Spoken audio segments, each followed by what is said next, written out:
ওমানে বাংলাদেশি মালিকানাধীন Gulf exchange দিচ্ছে সেরা রেট। দেশের প্রিয়জনের কাছে টাকা পাঠাতে আজই যোগাযোগ করুন আপনার নিকটস্থ গালফ এক্সচেঞ্জে। গালফ এক্সচেঞ্জ, বাংলাদেশিদের প্রিয় এক্সচেঞ্জ। আসসালামু আলাইকুম ওয়া রাহমাতুল্লাহি ওয়া বারাকাতুহু। স্বাগত জানাচ্ছি টিভি24 এর বিশেষ আয়োজন দেশ সংলাপ। দেশ সংলাপে আজকে সাথে আছে প্রবাস বাংলা নিউজের, একসাথে সম্প্রচারিত হচ্ছে লন্ডন থেকে। তো আপনাদেরকে স্বাগত জানাচ্ছি, আমি আশরাফ। আমাদের আজকের যে শিরোনাম দিয়েছি নিশ্চয়ই আপনারা দেখতে পেয়েছেন। এবারের যে শিরোনামটা দিয়েছি আপনারা সকলে হয়তো দেখতে পেয়েছেন কিংবা জানেন। তো তারপর আমি আবার বলছি, বর্তমান ব্যাংকিং খাতে যে অস্থিরতা এবং সে এটা উত্তরণের পথ। সুতরাং আমরা এই বিষয়টা নিয়ে আলোচনা করার জন্য আমাদের সাথে যুক্ত করেছি আমাদের ওমান প্রবাসী বিভিন্ন বিশিষ্ট ব্যবসায়ী। আমি ওনাদেরকে দুজনকে পরিচয় করিয়ে দিচ্ছি। আমাদের প্রথম অতিথি জনাব Iftekharul Hasan Chowdhury, CEO Gulf exchange Oman, এবং আমাদের অন্যজন অতিথি আছেন জনাব এস মাহমুদুল ইসলাম, বিশিষ্ট ব্যাংকার। আমরা আজকে তাদের দুইজনের সাথে আলাপ করব যে বাংলাদেশের ব্যাংকিং সেক্টরের অর্থনীতি এবং এই রেভিডেন্স প্রবাহ নিয়ে, রেভিডেন্সের যে স্থবিরতা সেগুলো নিয়ে আলোচনা করব। প্রথমে আমি দুজনকে স্বাগত জানাই। আসসালামু আলাইকুম ভাই ইফতেখারুল হাসান চৌধুরী এবং আমাদের মাহমুদুল হাসান ভাই, আপনাদের দুজনকে স্বাগত টিভি24 এবং প্রবাস বাংলার পক্ষ থেকে। ধন্যবাদ আপনাকে আশরাফ সাহেব।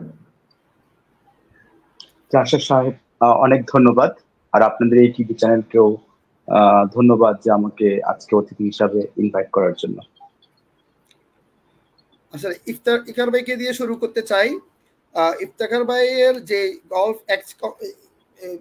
গালফ এক্সচেঞ্জ কোম্পানিটা, আসলে এইটা সরকার কর্তৃপক্ষ অনুমোদিত বাংলাদেশে একমাত্র বৈধ সংগঠন এবং বাংলাদেশ সোশ্যাল ক্লাবের প্রধান পৃষ্ঠপোষক, এবং উনি দীর্ঘদিন যাবৎ ওমানে অবস্থান করছেন, বাংলা ভাষাভাষী মানুষদের জন্য কাজ করছেন, বিভিন্ন সামাজিক এবং বিভিন্ন ভাবে উনি অত্যন্তভাবে জড়িত, এবং বাংলা এবং ওমানে বাংলার বিস্তার ক্ষেত্রে ওনার অবদান অনস্বীকার্য।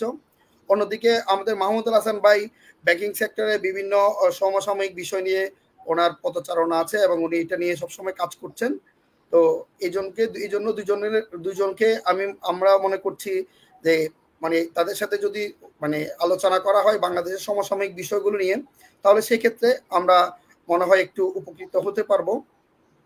তো সেই সাথে আমি ইফতেখার ভাইকে প্রথমে জানতে চাইবো, দীর্ঘ সময় ধরে এক্সচেঞ্জ হাউস আপনি আসলে পরিচালিত করছেন।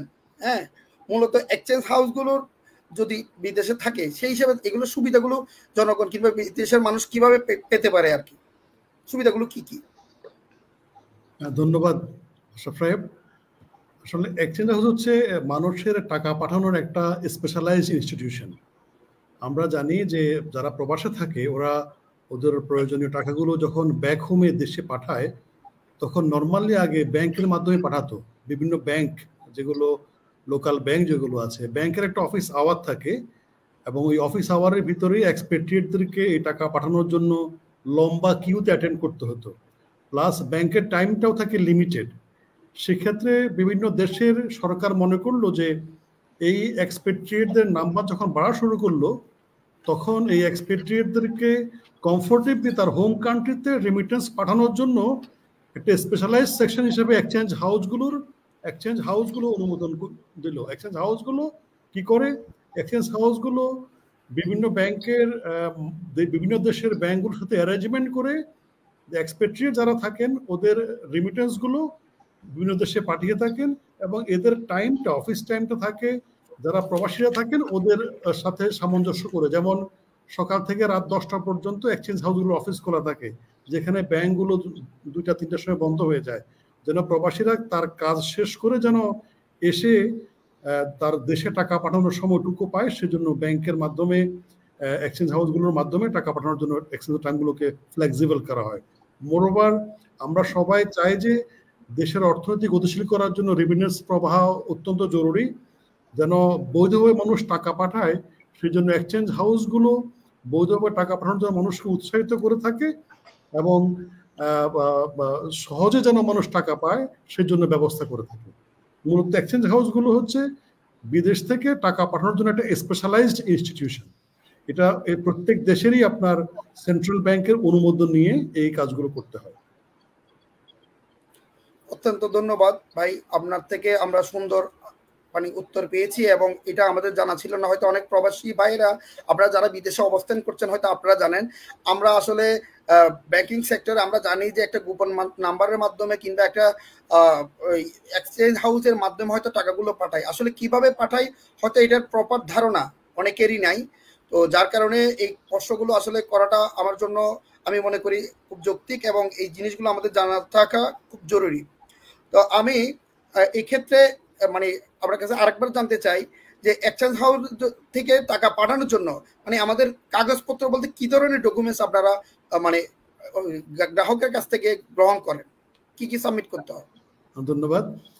আসলে এক্সচেঞ্জ হাউসগুলোর কাগজ নেওয়ার ক্ষেত্রে শুধু একটা কাগজই নেয়, সেটা হচ্ছে উনি যে দেশ থেকে টাকা পাঠাচ্ছেন ওই দেশে ওনার থাকার বৈধ যে ডকুমেন্ট আছে এটা, আর কিছু না। ওনার থাকার যে ভ্যালিড রেসিডেন্ট কার্ড বা পাসপোর্টের ভিসা, এটাই হচ্ছে ওনার টাকা পাঠানোর জন্য একমাত্র যোগ্যতা। এর পাশাপাশি টাকার অঙ্ক যদি বড় হয়ে থাকে তাহলে তার সেই অঙ্ক যে সে কোত্থেকে পেল, তার সোর্স অফ ইনকাম, এটাকে ভেরিফাই করার জন্য তখন বিভিন্ন রকমের প্রসঙ্গগুলো আসে। মূলত টাকা পাঠানোর জন্য উনি যোগ্য হবেন যিনি যে দেশ থেকে টাকা পাঠাচ্ছেন ওই দেশে ওনার থাকার বৈধ পারমিট বা ভিসা আছে। ধন্যবাদ আমাদের ইফতেখারুল হাসান চৌধুরী ভাইকে। এবার আসি আমাদের মাহমুদুল হাসান ভাইয়ের কাছে। ভাইয়ের সম্মানিত ব্যাংকার, আসলে এবার ব্যাংক রিলেটেড কিছু প্রশ্ন আমার ভাইকে আমি করতে চাই জনগণের পক্ষ থেকে, আমার টিভি 24 বাংলা এর পক্ষ থেকে এবং প্রবাস বাংলার পক্ষ থেকে। তো আসলে ব্যাংকিং আমাদের শিরোনাম আপনি জানেন এবং আপনি অবগত বিষয়টা। ব্যাংকিং সেক্টরের অর্থনীতিতে আসলে অনেক বড় একটা ভূমিকা রাখে বাংলাদেশে। তো সেই হিসাবে এই ব্যাংকিং সেক্টরটা আসলে 16 জুলাইয়ের পর থেকে কিংবা 5 আগস্টের পর থেকে বাংলাদেশে অস্থিতিশীল হয়ে যাওয়ার কারণে ব্যাংকিং সেক্টরে দারুণ ক্ষতির সম্মুখীন হয়েছে। তো সেই ক্ষতির সম্মুখীন হওয়ার কারণে বাংলাদেশে যে সমস্ত ব্যাংক সেক্টর আছে সেগুলোতে তীব্রভাবে সমস্যা দেখা দিয়েছে। তো আসলে এই অস্থিরতার কাটানোর ক্ষেত্রে করণীয় কি কি বলে আপনি মনে করেন? ধন্যবাদ মিস্টার আশরাফ সাহেব। আসলে এটি খুবই ছোট প্রশ্ন, কিন্তু এর উত্তরটা আসলে অনেক দীর্ঘমেয়াদী এবং এটা নিয়ে কিন্তু আমাদের governor doctor Ahsan H Mansur তিনি কাজ করে যাচ্ছেন।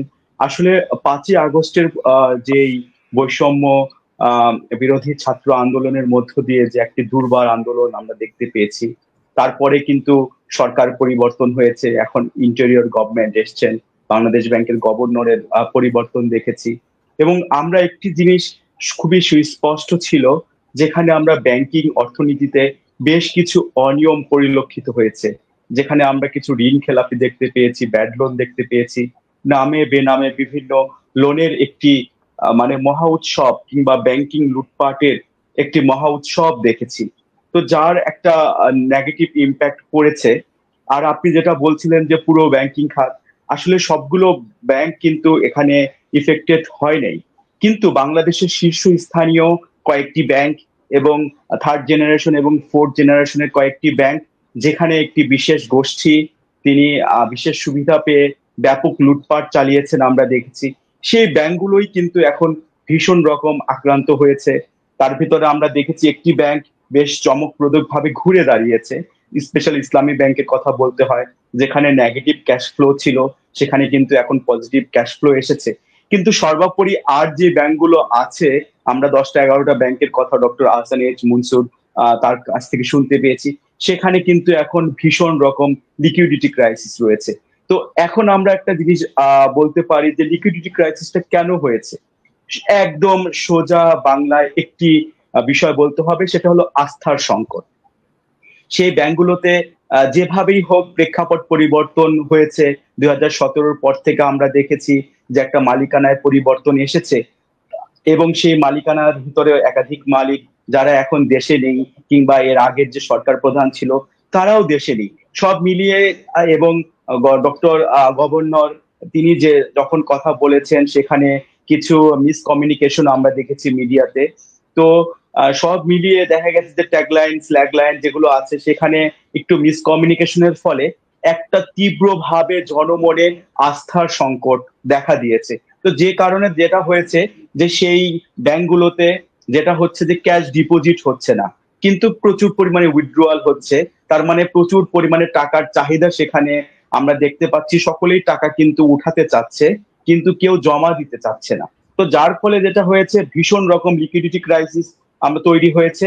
তো সেইখানে এমন একটা অবস্থা তৈরি হয়েছে অনেকগুলো ব্যাংকেই সাধারণ ব্যাংকিং যে অপারেশন আছে সেগুলোই চালানো সম্ভব হচ্ছে না, এবং অনেক গ্রাহকের মাঝে তীব্র টাকার সংকট রয়েছে। এবং তারা দেখা গেছে যে প্রয়োজন হোক কিংবা না হোক তারা ব্যাংকিং লাইনের বাইরে টাকাটা নিয়ে যেতে চাচ্ছেন। একটি সমীক্ষায় দেখা গেছে ডক্টর গভর্নর বলেছেন যে প্রায় ৮০,০০০ কোটি টাকা অলরেডি টাকা উইথড্র হয়ে গেছে, এবং আরেকটি সুখবর ছিল যে ৩০,০০০ কোটি টাকা অলরেডি ব্যাক এসেছে। তার মানে যে পরিমাণে এই ৮টা-১০টা ব্যাংকে যে পরিমাণে টাকা উইথড্র হয়েছে কিংবা এখনো মানুষের চাহিদা যে আছে তাদের টাকাগুলো নেওয়ার ক্ষেত্রে, কিন্তু সে পরিমাণে কিন্তু টাকা বাংলাদেশের ব্যাংকিং অর্থনীতিতে আসেনি। তার ফলে যেটা হয়েছে সাধারণ মানুষ তারা কিন্তু টাকা তাদের ঘরে রাখছে কিংবা ব্যাংকে পুরোপুরি আস্থা রাখতে পারছে না, যার ফলে দেখা গেছে যে এই অর্থনৈতিক সংকটটা। আর আমরা জানি নর্মালি একটি ব্যাংক তারা কিন্তু আসলে প্রকৃতপক্ষে টাকার মালিক না, টাকার মালিক হচ্ছে সাধারণ জনগণ, আমানতকারী। তো একটা কনভেনশনাল ব্যাংক নর্মালি 83% কিন্তু ইনভেস্ট করতে পারে, আর যদি ইসলামী ব্যাংকের কথা বলি সেখানে 87 বা 91% ইনভেস্ট করে। তার মানে হচ্ছে এটা ক্লিয়ার, যদি একটা কনভেনশনাল ব্যাংকে এট এ টাইম 18% গ্রাহক টাকা চায় তাহলে কিন্তু সে টাকার যোগান দিতে পারবে না, কিংবা সে হয়তো মানি মার্কেট থেকে টাকা কিনতে পারবে, মানি মার্কেট থেকে বা কল মার্কেট থেকে তারা একটা ব্যবস্থা করলো। ইসলামিক ব্যাংকের ক্ষেত্রে যেটা হয়েছে তারা কিন্তু মানি মার্কেট থেকে টাকা কিনতে পারে না, কারণ শরিয়ার একটা বাইন্ডিংস আছে।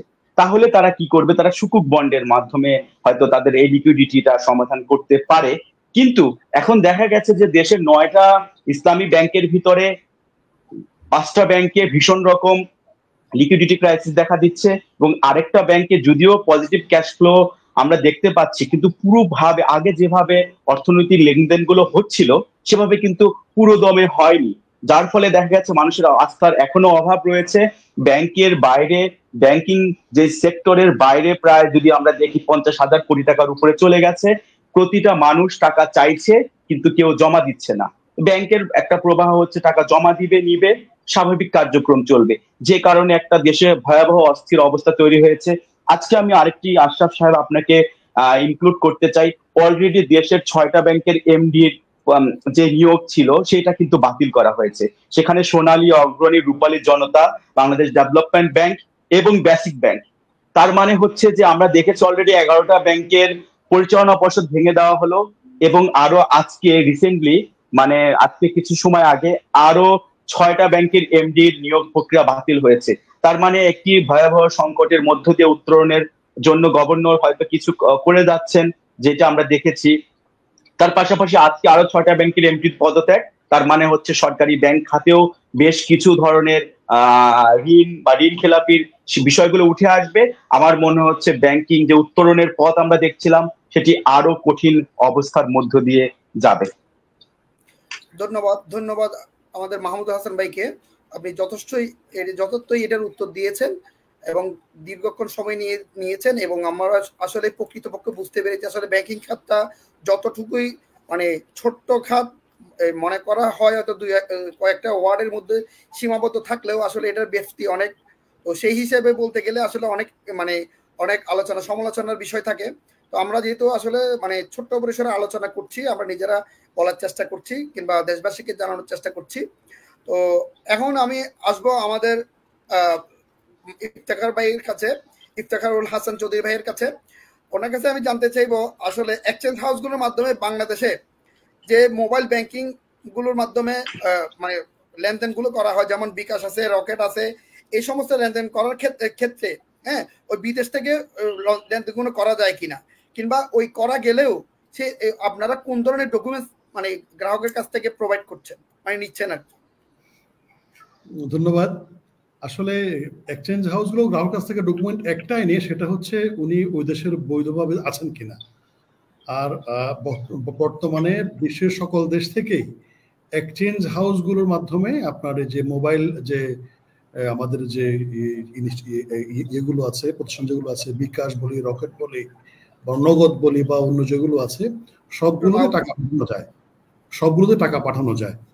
আর সবচেয়ে গুরুত্বপূর্ণ বিষয় হচ্ছে এই বিষয়টা হচ্ছে বাংলাদেশের অভ্যন্তরে বিকাশটা বৈধ, বাংলাদেশের অভ্যন্তরে বিকাশের অ্যাক্টিভিটি বৈধ, বাংলাদেশের অভ্যন্তরে রকেটের অ্যাক্টিভিটি বৈধ, নগদের অ্যাক্টিভিটি বৈধ, কিন্তু বিদেশে বিকাশ, নগদ, রকেট বলতে কোনো শব্দ এখানে বৈধ না। এক্সচেঞ্জ হাউসগুলোর মাধ্যমেই যখন মানুষ টাকা পাঠায় বিকাশ, নগদ এবং রকেটে, তখনই এটা বৈধভাবে ডলারগুলো বাংলাদেশে যায় এবং 2.5% গভর্নমেন্টের যে ইনসেন্টিভ আছে এটা সহ আপনার অ্যাকাউন্টে জমা হয়, যিনি পাচ্ছেন ওনার অ্যাকাউন্টে জমা হয়। কিন্তু ইদানিং দেখা যাচ্ছে কিছু লোকজন আপনার এই যে এই রাস্তার পাশে দোকান থেকে বা ক্যাম্প থেকে বিকাশ নাম করে মানুষের কাছ থেকে টাকা নিচ্ছে এবং এটা বিকাশ নাম দিয়ে টাকাটা পাঠাচ্ছে। এটা কিন্তু অবৈধ। প্রতারক চক্র যারা করছে, বিভিন্ন প্রতারণার শিকার মানুষ হচ্ছে। হ্যাঁ, এক্স্যাক্টলি। ওরা কি করে আপনার এই টাকাগুলো কালেক্ট করার পরে একসময় তো আমরা জানতাম যে হুন্ডি কিভাবে করে বিদেশের মানুষ থেকে টাকাগুলো কালেক্ট করে নিয়ে বাংলাদেশে ওদের এজেন্টকে ইনফর্ম করে, ওদের এজেন্ট ওই পরিমাণ টাকা কোনো যে লোকটা বলেছেন তার বাড়িতে বা যেখানে বলুক, হেঁটে হোক, সাইকেল হোক, মোটরসাইকেল হোক, গিয়ে ফিজিক্যালি পৌঁছায় দিত।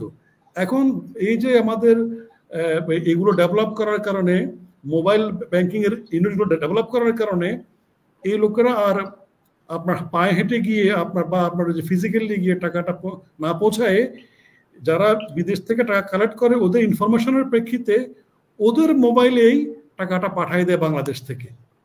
তখন বলা হয় যে আমরা টাকাটা বিদেশ থেকে বিকাশের মাধ্যমে আসছে না, বিদেশ থেকে বিকাশের মাধ্যমে ওদের মাধ্যমে আসে নাই। যদি এক্সচেঞ্জ হাউসের মাধ্যমে টাকাটা যায়, ওখানে দুটো জিনিস লেখা থাকে যে আমি আপনাকে একটু থামাচ্ছি এই ক্ষেত্রে, আমি আমার সাথে একটু যুক্ত করতে চাই। আরেকটা প্রশ্নের সাথে সাথে এটা সামঞ্জস্যপূর্ণ সমসাময়িক।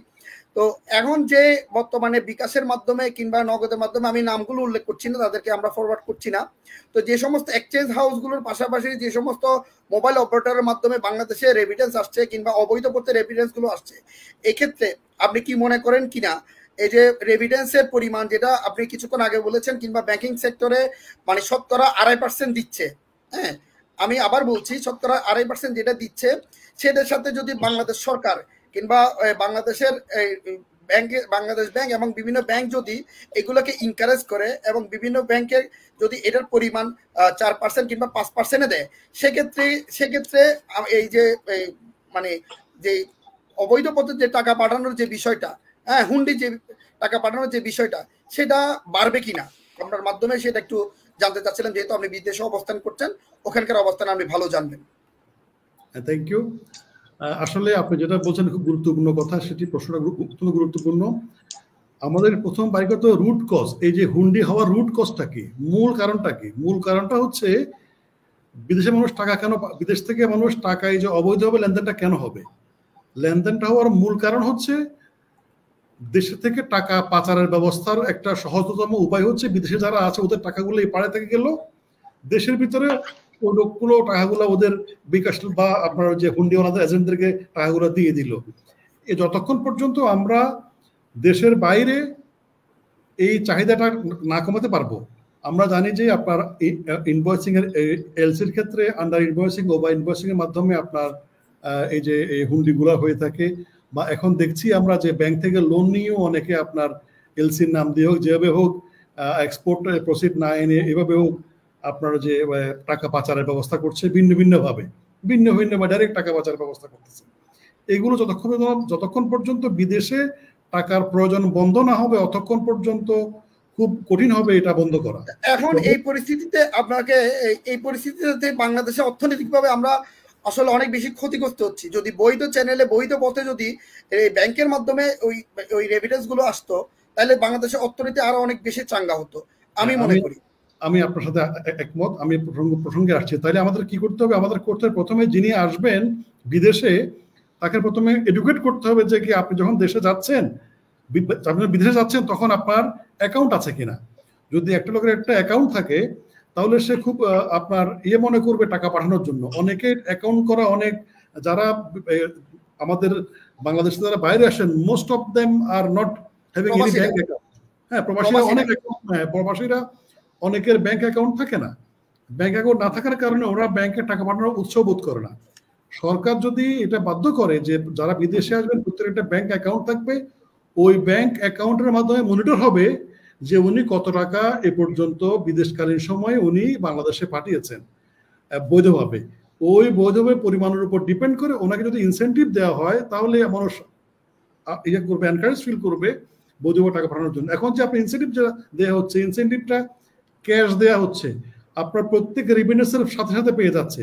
গভর্নমেন্ট যদি এই ইনসেন্টিভটাকে 2.5% যেটা আছে এটা ক্যাশ দিত, ক্যাশ দেওয়ার পাশাপাশি আরো কিছু পার্সেন্টেজ, ইভেন 1% হোক বা আধা পার্সেন্ট বা 2% হোক, যাই হোক না কেন, সরকার যদি এটা ধরে রাখবে, এটা এন্ড অফ দ্য ইয়ার তার অ্যাকাউন্টে দিবে, তাহলে বোঝা যাবে যে কি এই লোকটা তার রেমিটেন্সের ইনসেন্টিভটা, তার যে পরিমাণ রেমিটেন্স সে পাঠালো বছরের 31শে ডিসেম্বর তারিখে ব্যাংকের মাধ্যমে এই পরিমাণ ইনসেন্টিভ তার অ্যাকাউন্টে যোগ হয়ে গেছে। সাথে তারা আরো এক্সট্রা বেনিফিটেড হবে।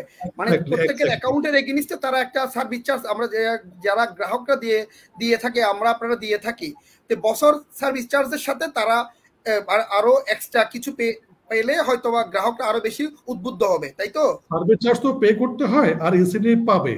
আমার বক্তব্য হচ্ছে কি 2.5% ইনসেন্টিভ গভর্নমেন্ট যেটা দিচ্ছে, এটা সাথে সাথে অ্যাকাউন্টে জমা হয়ে যাচ্ছে, এটা খরচ হয়ে যাচ্ছে। এটা একজনের অ্যাকাউন্ট টাকা আরেকজনে পাঠালে ওইটাও ওখানে পেয়ে যাচ্ছে। কিন্তু যখন বছরের শেষে হিসাবটা দেওয়া হবে এবং এই অ্যাকাউন্টের উপর ডিপেন্ড করে ওনাকে বিভিন্ন রকম সুযোগ সুবিধা দেওয়া হবে, এরপর একটা সাপোজ পেনশনের ব্যবস্থা করা যেতে পারে, বা গভর্নমেন্টের বিভিন্ন রকমের এটা অনেক প্ল্যান থাকতে পারে। হ্যাঁ, আর এইগুলো দিয়ে গভর্নমেন্ট যদি নজর দেয়, যারা হুন্ডি করে ওদেরকে ধরা বা আপনার চেক দেওয়া, এটা অনেক সহজে এগুলো। ধন্যবাদ ইফতেখার ভাই। আমি আমি আমি আমি এখন আবার ফিরে যাচ্ছি আমাদের মাহমুদুল হাসান চৌধুরী ভাইয়ের কাছে। আমার মাহমুদুল হাসান চৌধুরী ভাইয়ের কাছে আরেকটা প্রশ্ন, যেটা বর্তমান আমরা যেহেতু এই যে বাংলাদেশের প্রেক্ষাপটে যে সময়গুলো যাচ্ছে এই ব্যাংকিং সেক্টরে, সেটা খুব বেশি আমাদেরকে মানুষদেরকে চিন্তিত করে রেখেছে। বাংলাদেশে হয়তো আপনারাও বিদেশ থেকে খেয়াল করে দেখেছেন যে বাংলাদেশের অর্থনীতিতে আসলে কিছুটা বিরূপ প্রতিক্রিয়া চলছে। তো সেই ক্ষেত্রে এখন অনেকেই বলছে যে ব্যাংক বন্ধ হয়ে যাবে কিংবা ব্যাংক দেওয়ালিয়া হয়ে যাবে। আমি মাহমুদুল হাসান ভাইকে উদ্দেশ্য করে বলছি, ওনার থেকে জানতে চাচ্ছি, কোনো ব্যাংক যদি দেওয়ালিয়া হয়ে যায়, হ্যাঁ, তাহলে গ্রাহকের মানে যে গ্রাহক কি কোনো টাকা ক্ষতিপূরণ পাবে কিনা, আর যদি ক্ষতিপূরণ পেয়ে থাকে, আমি আবার বলছি, কোনো ব্যাংক যদি দেওয়ালিয়া হয়ে যায়, দেওয়ালিয়া হওয়ার সুযোগ আছে কিনা, এবং যদি হয়ে যায় তাহলে গ্রাহক কতদিনের মধ্যে তার মানে সেই টাকা, সেই অর্থ ফেরত পাবে? ধন্যবাদ। প্রথমে একটি কথা আমি বলতে চাই, ইফতেখারুল হাসান চৌধুরী উনি ওমানের একজন মানি এক্সচেঞ্জ হাউসের, তিনি যেটা বলছিলেন আমি একটু অ্যাড করতে চাই যে আসলে ফাইন্যান্সিয়াল লিটারেসিটা যদি একটু বাড়ানো যায়, তাদেরকে যদি বোঝানো যায় যে আমরা হয়তো ইমিডিয়েট ক্যাশটা পাচ্ছে, কিন্তু এই হুন্ডির মাধ্যমে দ্রুত টাকা পাওয়া কিংবা একটু বেশি পাওয়ার থেকে দেশ বড়, দেশের প্রতি ভালোবাসা বড়। আলটিমেটলি সঠিক পদ্ধতিতে যদি এক্সচেঞ্জ হাউসের মাধ্যমে ব্যাংকিং কিংবা মোবাইল ব্যাংকিং এর মাধ্যমে দেশ কিন্তু গেইনার হয়, আর দেশ যদি গেইনার হয়, দেশ বাঁচলে আসলে আমাদের, শুনতে পাচ্ছেন, তাহলে মনে হয় এটি খুবই ভালো হবে। আর যেটি প্রশ্ন করলেন, আসলে বাংলাদেশে কিন্তু এ পর্যন্ত ব্যাংক দেউলিয়া হওয়ার কোনো ঘটনা আমরা দেখতে পাইনি। আমরা এর আগে একটি এক্সাম্পল দিতে পারি, ফার্মার্স ব্যাংক, তারা কিন্তু দেউলিয়া হওয়ার পথেই ছিলেন। পরবর্তীতে যেটা করা হয়েছে সেটা টেক ওভার করে পদ্মা ব্যাংক নাম দেওয়া হয়েছিল, যদিও তারা এখন প্রবলেম ব্যাংকের ভিতরেই আছে। তো সেক্ষেত্রে যেটা হয়, নর্মালি যে ব্যাংক যদি কঠিন অবস্থার ভিতর দিয়ে পৌঁছে যায়, তখন যেটা করা হয়, প্রবলেম ব্যাংকগুলোর মালিকানা বা চেঞ্জ করা হয়। সেক্ষেত্রে নিউ ইনভেস্টররা আসবে, তারা এসে সে ব্যাংকটাকে টেক ওভার করবে, সামনের দিকে এগিয়ে নিয়ে যাবে। আর যদি বলা হয় যে আসলে যদি কখনো কোনো ব্যাংক দেউলিয়া হয়, যদিও বাংলাদেশে এই পর্যন্ত হয়নি, আশা করছি হবেও না, আর তার আগে বাংলাদেশ ব্যাংক সেটা টেক ওভার করবে, অন্য মালিকানার ভিতরে দিবে। তাহলে কি হবে? রিসেন্টলি আগে যেটা ছিল সেটা হলো যে কোনো ব্যাংক যদি দেউলিয়া হয় সরাসরি 1 লাখ টাকা কিন্তু গ্রাহক ইনিশিয়ালি পেয়ে যাবে। কিন্তু এখন বাংলাদেশ ব্যাংকের যিনি governor doctor Ahsan H Mansur, তিনি কিন্তু বলেছেন যে সেটাকে 1 লাখ থেকে 2 লাখ করে দেওয়া হলো। সেক্ষেত্রে বাংলাদেশ ব্যাংক রেগুলার যে প্রিমিয়াম দেয় সেই প্রিমিয়ামটাই দিতে হবে। সেক্ষেত্রে যেটা হবে যে ইমিডিয়েটলি গ্রাহকরা 2 লাখ টাকা পেয়ে গেল। 2 লাখ টাকা পেয়ে গেল বলতে 2 লাখ পর্যন্ত সীমা পর্যন্ত টাকা কিন্তু তারা ইমিডিয়েট পেয়ে যাবে, তার কম যারা আছে কম পাবে। এই যদি সিনারিওটা হয় তাহলে 95% মানুষের টাকা কিন্তু নিরাপদ। তার মানে হলো পুরো ব্যাংকিং চ্যানেলের 95% টাকা যেই ব্যাংকই হোক না কেন, যে কোনো ব্যাংক দেউলিয়া হলে তারা কিন্তু তাদের টাকা ইমিডিয়েট পেয়ে যাবে। এখন একটি প্রশ্ন আসে যে এই যে গ্রাহকের আমানতের টাকা, এই টাকাটা নিয়ে ব্যাংক আসলে কি করেছে? ব্যাংক যেটা করেছে সেটা ইনভেস্ট করেছে, বিভিন্ন জায়গায় ঋণ দিয়েছে। তো যখন ব্যাংক ঋণ দিয়েছে তারা কিন্তু একটি চুক্তির মাধ্যমে ঋণ দিয়েছে যে আমি 3 বছর, 1 বছর বা 5 বছর কিংবা 10 বছর, হাউস লোন হোক, লং টার্ম, শর্ট টার্ম, এই বেসিসে এই টাইম পিরিয়ডের জন্য একটা লোন আমরা স্যাংশন করলাম। সেক্ষেত্রে যখন একজন গ্রাহক সে লোনটা নিলেন, তিনি কিন্তু বাধ্য নয় চাইবার মাত্র টাকাটা দেওয়ার জন্য, কারণ তার সাথে একটা কমিটমেন্ট ছিল। সে 1 বছর, 2 বছর বা 3 বছর মেয়াদের একটা লোন দিল, তাকে প্রতি মান্থলি একটা ইনস্টলমেন্ট দিবে।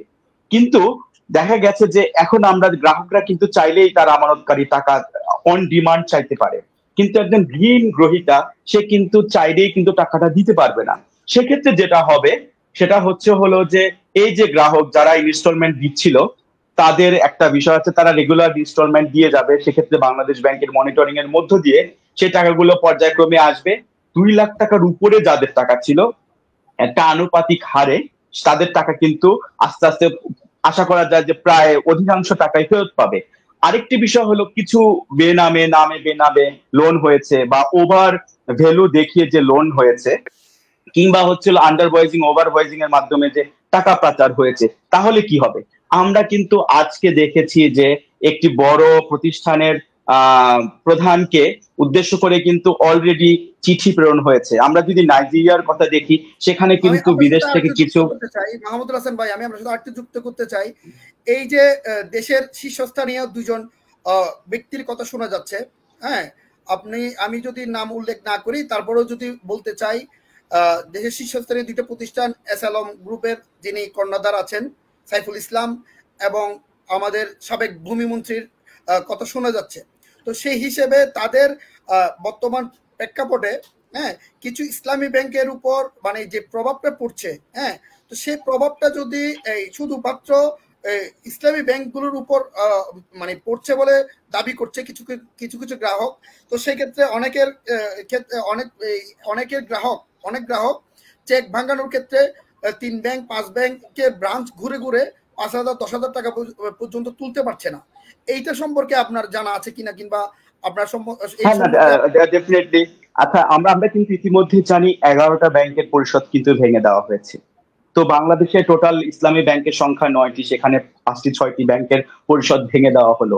তাহলে আরো তো 5টি ব্যাংক বাদ থাকে, তাহলে সেগুলো কিন্তু ইসলামী ব্যাংকের বাইরে। তার মানে এটা সুস্পষ্ট যে শুধুমাত্র ইসলামিক ব্যাংকে যে তাদের প্রভাব ছিল বলে সেখানে সমস্যা, সেটা নয়। তার বাইরেও কিন্তু আরো 5টা ব্যাংকের পরিষদ ভেঙে গেছে। আমরা জানি আইসিবি ইসলামী ব্যাংক, সেখানেও কিন্তু দীর্ঘদিন ধরে টাকা দিতে পারছে না। পদ্মা ব্যাংক, সেখানেও প্রবলেম হয়েছে। আর আপনি যেটা বললেন যে ইদানিং যে বেশ কিছু জায়গায় যে সমস্যা হচ্ছে, আসলে সত্য। এটা কিন্তু বেশ কিছু জায়গায় সমস্যা হচ্ছে। আমি আগেই প্রথমের টার্মে যখন জিজ্ঞেস করেছিলেন তখন আমি বলেছিলাম যে লিকুইডিটি ক্রাইসিস নিয়ে কিন্তু আজকে বৃহস্পতিবার, আজকে 19 তারিখ সেপ্টেম্বর মাসের, আজকে কিন্তু বাংলাদেশ ব্যাংক একটি নীতিগত সিদ্ধান্ত রয়েছে। সেটা 5টি ব্যাংকে অলরেডি তারা একটা গ্যারান্টর হিসাবে সম্মতিপত্র দিয়ে দিয়েছে। আশা করা যাচ্ছে আগামী সপ্তাহতেই সেই 5টি ব্যাংকে কিন্তু লিকুইডিটির জন্য এখন কিন্তু বাংলাদেশ ব্যাংক গ্যারান্টর হয়ে বিভিন্ন সরকারি এবং বেসরকারি ব্যাংকে যারা এখন ভালো অবস্থানে আছেন তাদের কাছ থেকে কিন্তু একটা ঋণের ব্যবস্থা করে দিচ্ছেন। সেক্ষেত্রে আমরা 3টা ব্যাংকের কথা বলতে পারি। ইসলামী ব্যাংক, তারা 1200 কোটি টাকা, সোশ্যাল ইসলামী ব্যাংক 700 কোটি টাকা, এবং ন্যাশনাল ব্যাংক কিন্তু 5,000 কোটি টাকা অলরেডি তাদের মানি ডিমান্ড কিন্তু বাংলাদেশ ব্যাংকে সাবমিট করেছে। তার বাইরেও আমরা যতটুকু জানি সেটা হলো first security bank, union bank এবং গ্লোবাল ইসলামিক ব্যাংক, তারাও কিন্তু অলরেডি তাদেরকেও বাংলাদেশ ব্যাংক কিন্তু গ্যারান্টি দিয়ে দিয়েছে। তার মানে আশা করা যাচ্ছে আগামী সপ্তাহে যদি এই টাকাগুলো ছাড় হয়ে যায়, কারণ বাংলাদেশ ব্যাংক বলে দিয়েছে এই কয়েকটা ব্যাংকের পরিচালনা পর্ষদে এটি উঠবে, এটি উঠলেই কিন্তু লিকুইডিটির যে সমস্যাটা, বাংলাদেশ ব্যাংক ওই ব্যাংক সরকারি এবং বেসরকারি ব্যাংকগুলো থেকে যখন তাদেরকে অর্থ ছাড় করবে, তখন কিন্তু এই সমস্যাটা আপাত দৃষ্টিতে অল্প সময়ের জন্য হলেও তাদের টাকা কিন্তু তারা পেয়ে যাবে। সেক্ষেত্রে আরেকটি সপ্তাহ ধৈর্য ধরতে হবে, সাধারণ গ্রাহক যারা আছে তারা কিন্তু তাদের টাকা পাবে। আপনাকে ধন্যবাদ। এবার আমি আবার আসছি জনাব ইফতেখারুল হাসান চৌধুরী ভাইয়ের কাছে। আসলে আমাদের কিছু কথা না বললেই নয়। 5ই আগস্টের পর দেশে যে অস্থিরতা তৈরি হয়েছে সেক্ষেত্রে প্রবাসে যারা ভাই কিংবা বোনেরা অবস্থান করছেন, তো এই যে দেশের টাকা পাঠানোর ক্ষেত্রে এক্সচেঞ্জ হাউসগুলোর উপর কোনো প্রভাব পড়েছে কিনা, কিংবা বর্তমান এই পরিস্থিতিটা কি, আমরা যদি আমাদের ইফতেখারুল হাসান ভাইয়ের মাধ্যমে জানতে চাই বর্তমানে পরিস্থিতিটা কি আসলে টাকা পাঠানোর ক্ষেত্রে। হ্যাঁ, টাকা পাঠানোর ক্ষেত্রে আসলে যে আপনি জানেন যে এখন টাকা পাঠানোর ব্যবস্থা হচ্ছে যে ইন্টারনেট বেসড সব রেমিটেন্স গুলো যায়। হ্যাঁ, দেশে যখন ইন্টারনেট দেশে বন্ধ থাকে তখন কোন অবস্থাতেই বাইরে থেকে কমিউনিকেশনের সুযোগ থাকে না, দেশের ইন্টারনাল কমিউনিকেশন বন্ধ থাকে, এবং ব্যাংকগুলো এখন ইন্টারনেট বেস, সেই জন্য বাংলাদেশেও ইন্টারনেট বন্ধ ছিল। তখন দেশের যখন ব্যাংকগুলো ঠিকমতো অপারেট করতে পারে নাই, ঠিক একইভাবে এক্সচেঞ্জগুলো রিমিটেন্স দেশে পাঠাতে পারে নাই, সেজন্য অনেক সমস্যা হয়েছিল। 5ই আগস্টের পরে যখন সবগুলো আস্তে আস্তে সুন্দর হলো, রেগুলার হলো, তখন আমাদের এক্সচেঞ্জ হাউসগুলো আপনার সুন্দর করে বা অপারেট করতে শুরু করলো, এবং গ্রাহকরাও ঠিক আগের মতো করে বা আরো নতুন উদ্যমে দেশে রেমিটেন্স পাঠাচ্ছে। আপনারা দেখেছেন যে গত মাসে যে রেমিটেন্সটা এসছে, এটা কিন্তু একটা বড় অঙ্কের রেমিটেন্স এসছে, এভারেজের তুলনায় বেশি এসেছে, এভারেজের তুলনায় হ্যাঁ, মোর দ্যান $2 বিলিয়ন। তো আমরা যদি দেখি যে এইভাবে করে যদি আগায়, তাহলে আমাদের রেমিটেন্সের পরিমাণটা অনেক বেড়ে যাবে। আমি আগেও বলেছি যে আমাদের যদি টাকা পাচারের যদি প্রয়োজন না পড়ে, টাকা পাচারের যদি লোকজন আমাদের দেশে কমে যায়, তাহলে আমাদের রেমিটেন্সটা অটোমেটিক্যালি বেড়ে যাবে। আর ব্যাংকের যেসব কথাবার্তাগুলো যে আসছে, সেগুলো হচ্ছে যে কি আমাদের এখানে বাংলাদেশে কোনো ব্যাংক দেউলিয়া হওয়ার অতীত ইতিহাস নেই।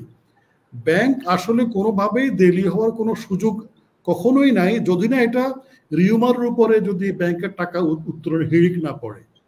ব্যাংকে যদি মানুষ যদি রিউমারের কারণে যদি টাকা দ্রুত খুব কুইক উঠানোর চেষ্টা করে, তাহলেই শুধু আপনার লিকুইডিটি ক্রাইসিস হবে, এবং এক্ষেত্রে প্রেশার পড়বে এবং জনমনে আতঙ্ক তৈরি হয়ে আপনার ব্যাংকের যে সমস্যাগুলো হয়, এগুলো আমরা আশা করছি যে এই যে গভর্নমেন্ট যে ইনিশিয়েটিভ নিয়েছে গ্যারান্টির প্রেক্ষিতে। আপনার সাথে আরেকটু যুক্ত করতে চাই আপনার এই প্রশ্নের সাথে। রেমিটেন্সের আসলে আপনি কিছুক্ষণ আগে বলেছিলেন, তারপরেও আমি আবার ইন ব্রিফলি জানার চেষ্টা করছি, আপনার থেকে আরেকটু এলিভেটলি জানার চেষ্টা করছি। আসলে রেমিটেন্সটা বিদেশ থেকে আসলে আমাদের অনেক বড় একটা মানে চাবিকাঠি হচ্ছে যে বিদেশে যে প্রেরিত অর্থ কিংবা রেমিটেন্স বলি, সেই রেমিটেন্সটা বাড়ানোর ক্ষেত্রে আর কি পদক্ষেপ বাংলাদেশ নিলে আমাদের রেমিটেন্স প্রবাহটা আরো বাড়বে, সেটা যদি আপনি আরেকটু আপনার মতো করে একটু বলতেন, আমরা তাহলে আমাদের উপকৃত হতো বাঙালিরা। আচ্ছা, দুইভাবে করা যায়। একটা হচ্ছে, প্রথম হচ্ছে সেন্ডিং এন্ডে, আর রিসিভিং এন্ড। রিসিভিং হচ্ছে বাংলাদেশ এন্ডে। বাংলাদেশ এন্ডে সরকারকে অ্যাক্টিভ থাকতে হবে, যিনি বিদেশে যাচ্ছেন ওনাকে হ্যাপি করতে হবে, ওনাকে প্রপার ট্রিটমেন্ট দেওয়া লাগবে। এয়ারপোর্টে হোক, উনি যখন বিদেশে থেকে যাবেন বা আসবেন, ওনাকে একটু এডুকেট করতে হবে যে আসলে উনি যে যাচ্ছেন এটা যেন দেশের কল্যাণের জন্য। আমরা জানি যে আমরা এটাকে বলে ম্যান পাওয়ার এক্সপোর্ট বলি, আমরা যারা দেশের বাইরে যায় ম্যান পাওয়ার এক্সপোর্ট বলে। প্রত্যেক এক্সপোর্ট যারা এই এক্সপোর্ট গুলো করে থাকে, গার্মেন্টস হোক বা যে এক্সপোর্ট প্রসিড যদি না আসে, তো এক্সপোর্টের কোনো মূল্য নাই। ঠিক একইভাবে যদি ম্যান পাওয়ার এক্সপোর্ট বাংলাদেশ থেকে হয়, ওই ম্যান পাওয়ার এক্সপোর্টের পরে যদি ফরেন রিমিটেন্স টাকা যদি তার অর্জিত অর্থ যদি ফরেন রিমিটেন্স টাকা দেশে না পাঠান, তাহলে ওনার এই এক্সপোর্টের কোনো মূল্য নাই। আমি আবার জিনিসটা একটু ক্লিয়ার করি বলি, যদি বাংলাদেশ থেকে যদি বছর যদি 1 লক্ষ লোক দেশের বাইরে আসে, বাংলাদেশের বাইরে আসে, ওনাদের যদি সেই যে পরিমাণ কাঙ্ক্ষিত লক্ষ্যমাত্রা ছিল ফরেন রেমিটেন্স দেশে রিসিভ করার জন্য, ওই যদি না হয়ে থাকে তাহলে আমাদের তো এক্সপোর্ট প্রসিড বা আমাদের যে যে রেমিটেন্স ওইটা অত গেল না। আমাদের এই জন্য গভর্নমেন্টকে ইনিশিয়েটিভ নিতে হবে, গভর্নমেন্টকে কিছু আপনার ফেভারেবল আপনার স্কিম তৈরি করতে হবে যেন আমাদের যারা প্রবাসী আছেন ওরা এনকারেজ ফিল করেন। লং টার্ম একটা স্কিম নিতে হবে, শর্ট টার্ম স্কিম নিতে হবে। এই সব কিছু মিলে মোরওভার আমাদের ব্যাংকগুলোর সার্ভিস লেভেলটা আরেকটু উন্নত করতে হবে। ব্যাংকগুলো অনেক সময় একটা গুরুত্ব কম দেয় রিসিভিং এন্ডে। এবং আরেকটা বিষয় হচ্ছে যে কি আপনার টাইম ফ্রেমের কারণে অনেক সময় আপনার এই মানুষ একটু বিরক্ত হয়। ব্যাংকে গেলে সময় নাই, একটু দেরি করে গেলে অনেক করা হয়। প্রত্যেক নিয়মকানুন সবাইকে মেনে চলতে হবে। তারপরে যে ফরেন রেমিটেন্স যদি একটু যদি সময় দেওয়া হয় ভিন্ন ভিন্নভাবে, তাহলে মনে হয় এটা একটু ডেডিকেটেড ডেস্ক থাকে। আমার মনে আছে এগুলো ডেডিকেটেড ডেস্ক। যখন আমি বেসিক্যালি আমি একজন ব্যাংকার, আমরা যখন ছিলাম তখন ফরেন রেমিটেন্স ডেডিকেটেড ডেস্ক ছিল।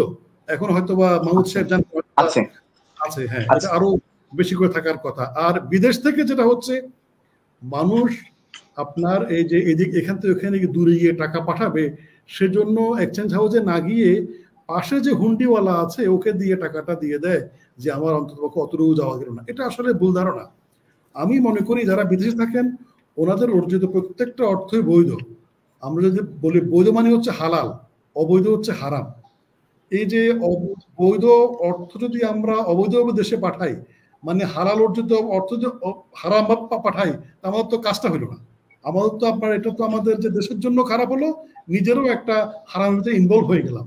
এই জন্য প্রবাসীদের প্রতি আমাদের অনুরোধ থাকবে আমরা যেন এই হালাল রুজিটা হালালভাবে পাঠাই। আর একটা বিষয় আমি সবসময় বলি, যেটা বলার চেষ্টা করে থাকি, আমাদের রাজনৈতিক দল থাকতে পারে ভিন্ন, মতাদর্শ থাকতে পারে ভিন্ন, দেশটা কিন্তু আমাদের। দেশের দিকে তাকিয়ে রাজনৈতিক দল মতের ঊর্ধ্বে উঠে আমরা যদি দেশের জন্য কাজ না করি, আমাদের অর্থ যদি রেমিটেন্স ফরেন রেমিটেন্স যদি আমরা বৈধভাবে না পাঠাই, তাহলে আমার যে দায়িত্ব দেশের প্রতি আমি মনে করবো এটা আমি ঠিক মতো পালন করছি না। আমাদের সবার ধন্যবাদ যেমন ভাই, ধন্যবাদ, অসংখ্য ধন্যবাদ। এই রিলেটেড আমি একটা প্রশ্ন করতে চাই আমাদের মাহমুদ আল হাসান ভাইয়ের কাছে। আসলে রেমিটেন্স যে বর্তমান যে পাঠাচ্ছে, হ্যাঁ, যে স্থবিরতার কথা আমরা বলছি কিংবা বারবার বলার চেষ্টা করছি, তো আপনারা আসলে ব্যাংকিং সেক্টর থেকে যে অর্থগুলো আসছে সেগুলো গ্রাহকের চাহিদা অনুযায়ী ব্যাংকগুলো প্রোভাইড করছে কিনা, চাহিদা অনুযায়ী গ্রাহকরা সেই রেমিটেন্সের টাকাগুলো তুলতে পারছে কিনা, এই সম্পর্কে যদি একটু বলতেন। না, এটা যদি আমি একটা সুস্পষ্ট ভাবে বলতে চাই, তার আগে একটু কথা আমি বলতে চাই। ধরুন আমাদের দেশের টোটাল ইনকাম হচ্ছে হলো 100 টাকা। একটা প্রবাসী ভাই যদি হুন্ডির মাধ্যমে টাকা পাঠান, তাহলে ওই দেশে টাকাটা রইলো, বাংলাদেশ থেকে একজন টাকা দিয়ে দিলেন, তার মানে বাংলাদেশের ইনকাম কিন্তু 1 টাকাও বাড়লো না। কিন্তু সে যদি রেমিটেন্সের মাধ্যমে 1 টাকা পাঠায়, বাংলাদেশের ইনকাম 100+1, তার মানে হচ্ছে 101 টাকা হয়ে গেল। তার মানে যদি আমি রেমিটেন্সের অর্থ বৈধ পন্থায় না পাঠাই, আমাদের টোটাল দেশের ইকোনমি কিন্তু যে ইনকাম বাড়তো সেটা কিন্তু বাড়বে না। আর আরেকটি কথা, 61টা ব্যাংকের ভিতরে আমরা জানি যে 10টা ব্যাংকের মত কথা আমরা শুনেছি, 10টা 11টা ব্যাংকে ফাইন্যান্সিয়াল যে ক্রাইসিস আছে বা লিকুইডিটি ক্রাইসিস আছে, সেই ব্যাংকগুলো বাদ দিয়ে কিন্তু সবগুলো ব্যাংক অলরেডি তাদের চাহিদা যেটা আছে অন ডিমান্ড ক্যাশ ডেলিভারি করতে পারছে। আমি একটি ইনফরমেশন দিতে চাই, আগস্ট মাসে কিন্তু টোটাল বাংলাদেশের রেমিটেন্স এসেছে প্রায় $222 কোটি, এবং এই মাসে মাত্র 17 দিনে কিন্তু আমরা $1167.20 মিলিয়ন কিন্তু অলরেডি এসেছে। সেক্ষেত্রে আমরা যদি আরেকটু হিসাব দেই, ইসলামী ব্যাংকে $232 মিলিয়ন কিন্তু এসেছে। সেক্ষেত্রে যে 11টা ব্যাংক আছে তার ভিতরে 4-5টি ব্যাংক, স্পেশালি যদি আমি আমার ব্যাংকের কথা বলি, আমাদের ব্যাংকের কিন্তু 70 বা 80% রেমিটেন্স অন ডিমান্ড চাইবা মাত্র দিতে পারছি।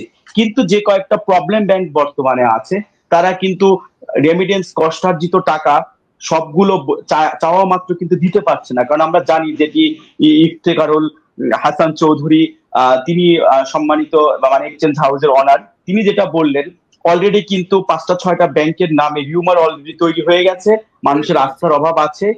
সেক্ষেত্রে সেই ব্যাংকগুলো কিন্তু অন ডিমান্ড যদি 10 টাকা চাই, তার যদি ক্যাশ ভোল্টে টাকা না থাকে, সেক্ষেত্রে কিন্তু সম্পূর্ণ টাকাটা একবার দিতে পারছে না, হয়তো ভেঙে ভেঙে দিচ্ছে। কিন্তু সুখবর হচ্ছে হলো বাংলাদেশ ব্যাংক যেটা দিয়েছে, আগামী সপ্তাহ থেকে হয়তো সেই অবস্থার উত্তরণ হবে এবং এই সমস্যাটার ইনশাআল্লাহ একটা সুষ্ঠু সমাধান আমরা আগামী সপ্তাহে দেখতে পাবো। আপনার সাথে আরেকটু যুক্ত করতে চাই আমি, আমাদের এই লন্ডন থেকে আমাদের যে ভাইরা এটা পরিচালিত করছে। আমি যেহেতু বাংলাদেশ থেকে এটা প্রতিনিধিত্ব করছি, তো এই ক্ষেত্রে আমি কয়েকজনের সাথে কথা বলেছিলাম। মাহমুদুল হাসান ভাইয়ের উদ্দেশ্যে বলছি এবং আমাদের দুই ভাইয়ের উদ্দেশ্যে বলছি। তো আমার কাছে কিছু ইনফরমেশন এসেছে এবং বিভিন্ন মানুষ আমার কাছে অনুরোধ করেছে যে তারা সঠিক পরিমাণ প্রেরিত অর্থ কিংবা রেভিডেন্স পাঠাচ্ছে। কিছু ব্যাংকের নাম উল্লেখ নাই করলে আমি যদি বলি, তো তারা আসলে রেভিডেন্স গুলো দিতে পারছে না। তো অ্যাকাউন্টে সে রেভিডেন্স গুলো রাখার কথা বলছে, কিন্তু যদি এই বিদেশে আমাদের প্রবাসী যারা অবস্থান করছেন বিভিন্ন দেশে, প্রবাস বলতে বিভিন্ন দেশে বোঝায়, সেটা মিডল ইস্ট বলেন, ইউরোপ আমেরিকা বলেন, প্রত্যেকটা দেশ থেকে হয়তো বাংলাদেশের এভিডেন্স আসছে।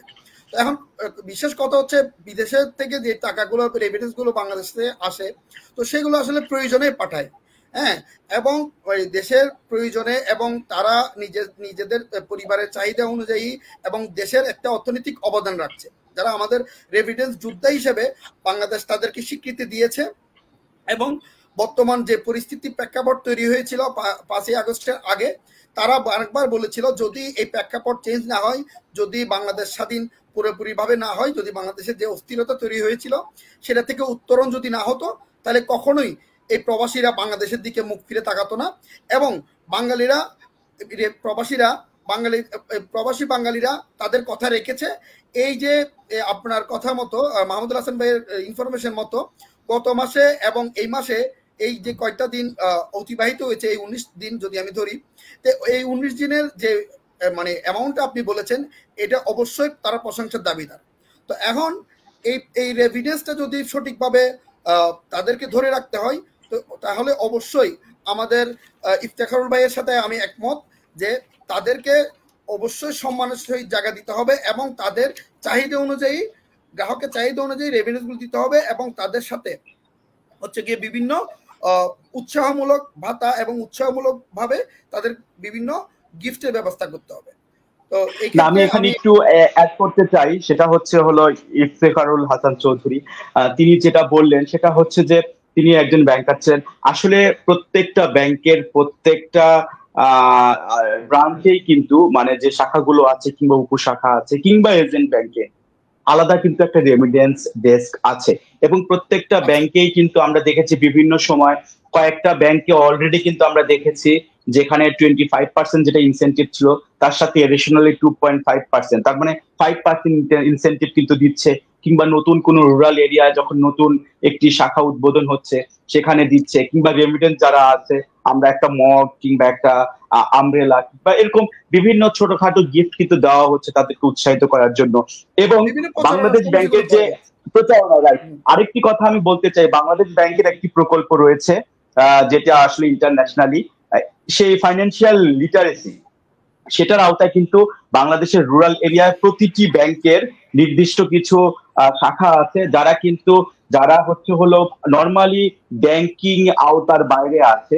ফাইন্যান্সিয়াল লিটারেসি বলতে ফাইন্যান্সিয়াল ব্যাংকিং লিটারেসির আওতায় বাইরে যারা আছে তাদেরকে কিন্তু ডেকে এনে সেমিনার হোক কিংবা তাদের কাছে গিয়ে হোক ফাইন্যান্সিয়াল লিটারেসিটাকে কিভাবে ডেভেলপ করা যায়, তারা যেন ব্যাংকিং আর্থিক সাক্ষরতার আওতায় থাকে এবং তাদেরকে ছিন্নমূল গরিব সাধারণ এবং যারা নারী উদ্যোক্তা আছে কিংবা বিধবা আছে এবং অল্প আয়ের মানুষ, তাদেরকে আর্থিক সাক্ষরতার মধ্য দিয়ে এবং তাদেরকে সঞ্চয়ী মনোভাব তৈরি করে ব্যাংকের যে সেবাগুলো আছে তার সাথে কিভাবে রিলেট করা যায়, তারা ব্যাংকিং সেবা সম্পর্কে সাক্ষরতা আসে, সে নিয়ে কিন্তু কার্যক্রম আছে এবং প্রতিটা ব্যাংক অলরেডি সেই কার্যক্রম চালাচ্ছে। যদিও আমরা এখন কিছুটা হয়তো অসচেতন বা ফাইন্যান্সিয়াল লিটারেসিতে কিছুটা দুর্বল আছে, কিন্তু বাংলাদেশ কিন্তু এগিয়ে গেছে, বাংলাদেশের ইন্টারনেট ব্যাংকিং গুলো কিন্তু এগিয়ে গেছে, বাংলাদেশের প্রতিটা ব্যাংকে এখন কিন্তু ইন্টারনেট ব্যাংকিং সেবার আওতায় এসছে, হাতে হাতে মোবাইল। সেক্ষেত্রে আশা করছি যে প্রকল্প যেভাবে এগিয়ে যাচ্ছে উইথিন 10 ইয়ার্স আর্থিক সাক্ষরতা কিন্তু গ্রামে গঞ্জে পৌঁছে যাবে ইনশাআল্লাহ। আরেকটি বিষয় সেটা হচ্ছে যে প্রবাসী ভাইদেরকে আমি আশ্বস্ত করতে চাই, বাংলাদেশ ব্যাংকের যে গাইডলাইন আছে কিংবা ঘোষণা আছে সেখানে আশ্বস্ত করতে চাই, অল্প কিছু দিনের জন্য আমরা দেখছি অন ডিমান্ড প্রবাসীদের যে চাহিদা অনুযায়ী কিছু ব্যাংক হয়তো দিতে ব্যর্থ হচ্ছেন। বাংলাদেশ ব্যাংক কিন্তু বড় অঙ্কের একটি টাকা ছাড় করবেন বা তাদেরকে ঋণ দেবেন, সেক্ষেত্রে প্রায়োরিটি বেসিসে, এবং বাংলাদেশ ব্যাংকের ইনস্ট্রাকশন আছে এবং বিভিন্ন প্রাইভেট ব্যাংকেও আমরা এই একই রকম ইনস্ট্রাকশন দেখেছি, যারা প্রবাসী আছে, রেমিডেন্স হোল্ডার যারা, তাদের টাকা যেন অন প্রায়োরিটি বেসিসে আগে দেওয়া হয়, সেটা দিয়ে দেওয়া হবে। এবং আগামী সপ্তাহে যেহেতু যে দুর্বল ব্যাংকগুলোতে মানি ইনজেক্ট হবে, সেক্ষেত্রে তারল্য যেই সমস্যাটা আছে, সংকট আছে, সেটা কেটে যাবে, সেক্ষেত্রে তারা টাকা পেয়ে যাবে ইনশাল্লাহ। ধন্যবাদ মাহমুদ হাসান ভাই। এখন আসলে বিষয়টা হচ্ছে, আপনাকে আরেকটা প্রশ্ন রাখতে চাই, যেহেতু এটা ব্যাংক রিলেটেড একটু বেশি হয়ে যাচ্ছে, আমাদের শিরোনামে আছে ব্যাংকিং খাতের অস্থিরতা। তো আপনার কথার প্রসঙ্গে একটা কথা উঠে এসেছিল, সেটা হচ্ছে যে বাংলাদেশের তারল্য সংকট। এই তারল্য সংকট যদি উত্তরণের পথ হিসেবে বাংলাদেশ ব্যাংক টাকা ছাপিয়ে সেটা সেই সমস্যাটার মানে সমাধান করছে না কেন? এটি কিন্তু খুব সুন্দর প্রশ্ন। আমরা কিন্তু দেখেছি এর আগে যিনি বাংলাদেশ ব্যাংকের গভর্নর ছিলেন, তিনি কিন্তু প্রায় যাবার আগে 40,000 কোটি টাকা কিন্তু ছাপিয়েছেন, এবং আলটিমেটলি কিন্তু সেই টাকাটা কিন্তু এলসি আন্ডারভাইজিং বা ওভারভাইজিং এর মাধ্যমে হোক, টাকাটা কিন্তু দেশের বাইরে চলে গেছে।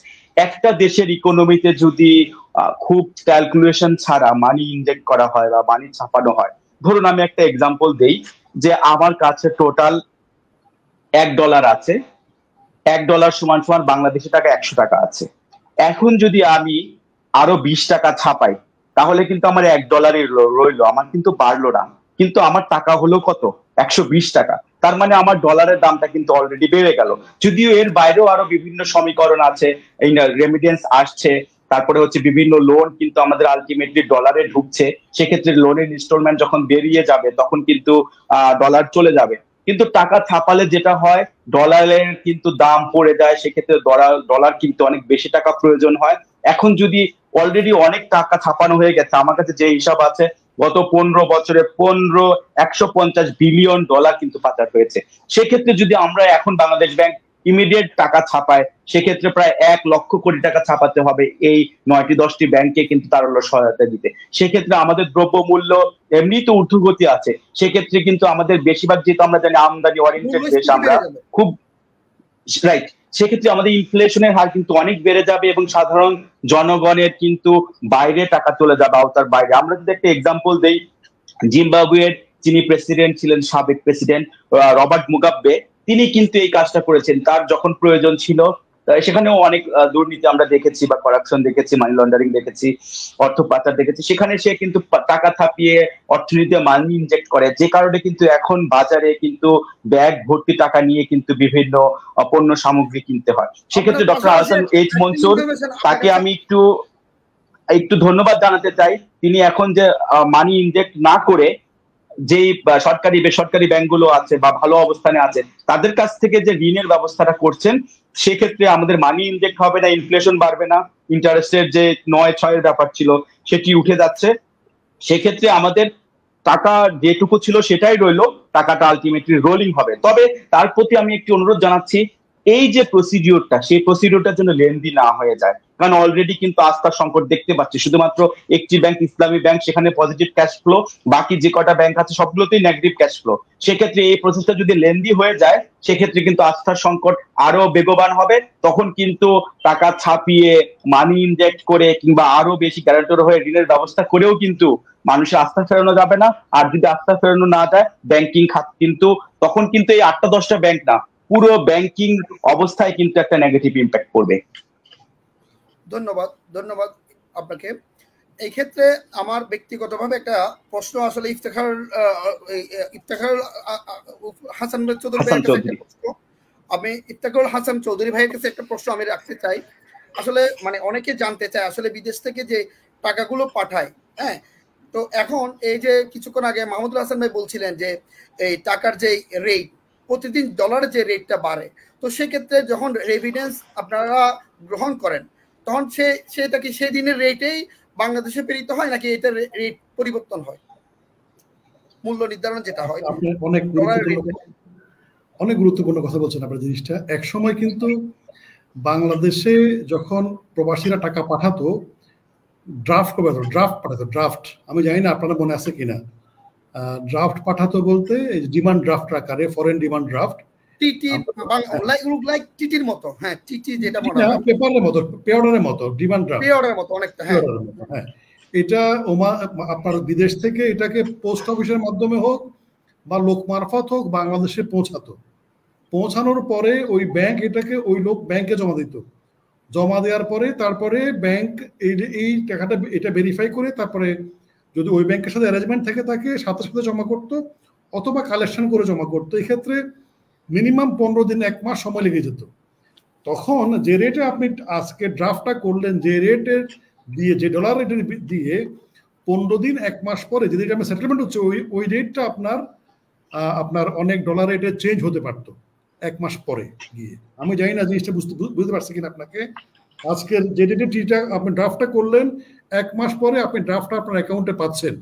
1 মাসে ডলার রেট আপনার চেঞ্জ হলেও যে রেটে আপনি ড্রাফটটা করছেন ওই রেটের রেটটাই আপনার ওখানে এফেক্ট হতো, কিন্তু ম্যাজিস্ট্রেট ডলার রেট হয়তো অনেক বেড়ে গেছে। কিন্তু বর্তমানে আমি আপনার থেকে আবার শুনবো, আমি এই ক্ষেত্রে একটু বিজ্ঞাপন বিরতিতে যেতে চাচ্ছি, আপনারা সাথে থাকবেন। আমরা একটা বিজ্ঞাপন বিরতি থেকে ঘুরে আসছি। ওমানি বাংলাদেশি মালিকানাধীন গালফ এক্সচেঞ্জ দিচ্ছে সেরা রেট। দেশে প্রিয়জনের কাছে টাকা পাঠাতে আজই যোগাযোগ করুন আপনার নিকটস্থ গালফ এক্সচেঞ্জে। গালফ এক্সচেঞ্জ, বাংলাদেশিদের প্রিয় এক্সচেঞ্জ। ধন্যবাদ ভাই, আপনাকে আবার স্বাগত জানাচ্ছি। ইফতেখার ভাই, ইফতেখার হাসান চৌধুরী ভাই।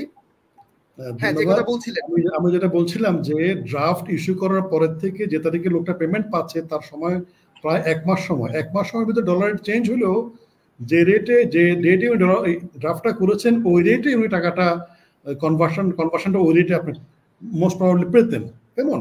কিন্তু বর্তমানে যেটা হচ্ছে, বর্তমানে আপনি টাকা দেওয়ার বোধহয় উইদিন 1 মিনিট, 1 মিনিট ইনস্ট্যান্টলি আপনার অ্যাকাউন্টে জমা হয়ে যাচ্ছে এপিআই এর মাধ্যমে। আর যদি এপিআই না হয় বিএফটি হলেও যে ডেটে আপনি টিটা করছেন সকালে দিলে ইভিনিং আপনার জমা হচ্ছে বা ফলোয়িং মর্নিংয়ে জমা হচ্ছে। এক্ষেত্রে ডলার রেট কোনো রকমের কোনো এখানে ফ্যাক্টর না, আপনার একদম কারেন্ট রেটটা আপনার এখানে অ্যাপ্লিকেবল হচ্ছে। এক্ষেত্রে আপনার কোনো অবস্থায় আপনার টাকা ধরে রাখার কোনো সুযোগ নাই। আপনি যেখান থেকে টিটি করছেন বা আপনার টাকাটা পাঠাচ্ছেন ওখানে আপনাকে বলা হয় যে টাকাটা কখন পাবেন। আপনি ওই যে ডেটে আপনি টাকাটা পাবেন, আপনাকে করেছেন, অ্যাকসেপ্ট করেছেন, ওই ডেটে যদি না পান তখন তো উনি প্রশ্নবিদ্ধ হবেন যিনি আপনার কমিটমেন্ট দিয়েছেন যে আমার টাকাটা পৌঁছানো হয় না। সেজন্য কারেন্ট রেটটাই আপনার ডলারের অ্যাপ্লিকেবল হয় রিমিটেন্সের ক্ষেত্রে। এখন আরেকটা সমসাময়িক বিষয় নিয়ে বাংলাদেশ খুব অস্থিরতার মধ্যে দিয়ে আছে। বিগত সরকারের আমলে যে সমস্ত টাকা, মাহমুদুল হাসান ভাই বলেছিলেন যে বাংলাদেশ বর্তমান সরকারের আমলে যেহেতু কেয়ারটেকার গভর্নমেন্ট কিংবা ইন্টেরিয়র গভর্নমেন্টের মাধ্যমে অলরেডি ইন্টারিম গভর্নমেন্টের মাধ্যমে যে 30,000 কোটি টাকা ফিরিয়ে আনার ব্যবস্থা হয়েছে, তো সেটার ক্ষেত্রে অনেক বেশি মানে মাইল ফলক বাংলাদেশের জন্য অর্থনীতিতে। তো এখন যে এই বর্তমান যে পাচার হওয়া যে অর্থগুলো, সেইটার কোনো মানে প্রসেস ব্যাংকগুলো আগাচ্ছে কিনা আমি ইফতেখার ভাইয়ের কাছে জানতে চাই, অথবা না দুঃখিত, আমি মাহমুদুল হাসান ভাইয়ের মাধ্যমে জানতে চাই আসলে প্রেরিত অর্থগুলো যেগুলো চলে গিয়েছে পাচারের অর্থগুলো ফেরত আসবে কিনা। প্রথমে একটি কথা বলতে চাই, সেটা হলো 30,000 কোটি টাকা যেটা ব্যাক এসছে, সেটা কিন্তু বাংলাদেশের সাধারণ মানুষের কাছে যে টাকাটা ছিল ব্যাংকিং চ্যানেলের বাইরে যেটা চলে গিয়েছিল। আর আমরা কিন্তু আজকে দেখতে পেয়েছি আমরা বিভিন্ন নিউজ পেপারে, সেটা হচ্ছে অলরেডি সিঙ্গাপুরে কিন্তু একটি গোষ্ঠীর নামে বা একজন ব্যক্তির নামে তার কতটুকু স্থাবর আছে সে ব্যাপারে কিন্তু অলরেডি চিঠি চলে গেছে। সেক্ষেত্রে সেই কি পরিমাণে স্থাবর আছে কিংবা যে ইনভেস্টটা আছে সেই ইনভেস্টের যে টাকাটা এটা লিগ্যালিটি কতটুকু, সেটা কি বৈধ পন্থায় এসছে না অবৈধ পন্থায় এসছে, সেটা যাচাই বাছাই হবার পরে কিন্তু একটা লিগ্যাল অ্যাকশনে যাবে। আর অলরেডি কিন্তু ডক্টর ইউনূস আমাদের ইন্টেরিয়র গভর্নমেন্টের যিনি প্রধান উপদেষ্টা, তিনি কিন্তু অলরেডি বলেছেন, সেক্ষেত্রে আমেরিকা আশ্বাস দিয়েছেন, সেক্ষেত্রে ওয়ার্ল্ড ব্যাংক থেকেও আশ্বাস পেয়েছি, সেক্ষেত্রে তারাও কিন্তু আমাদের সহায়তা করবে। আমরা অলরেডি দেখেছি একজন ব্যক্তির 360টা ফ্ল্যাট বা বাড়ির মালিক। সেক্ষেত্রে এই যে টাকাগুলো আমাদের কিন্তু বর্তমানে যে উপদেষ্টা মন্ডলী আছেন সেখান থেকে কিন্তু আমরা বারবার শুনেছি তারা কিন্তু অলরেডি বিভিন্ন জায়গা, তিনি একদম সুস্পষ্ট এরকম ল্যাঙ্গুয়েজে আমাদের ডক্টর হাসান ইস মনসুর বলেছিলেন যে যারা এই টাকা পাচার করেছে তাদেরকে আমি শান্তিতে থাকতে দিব না।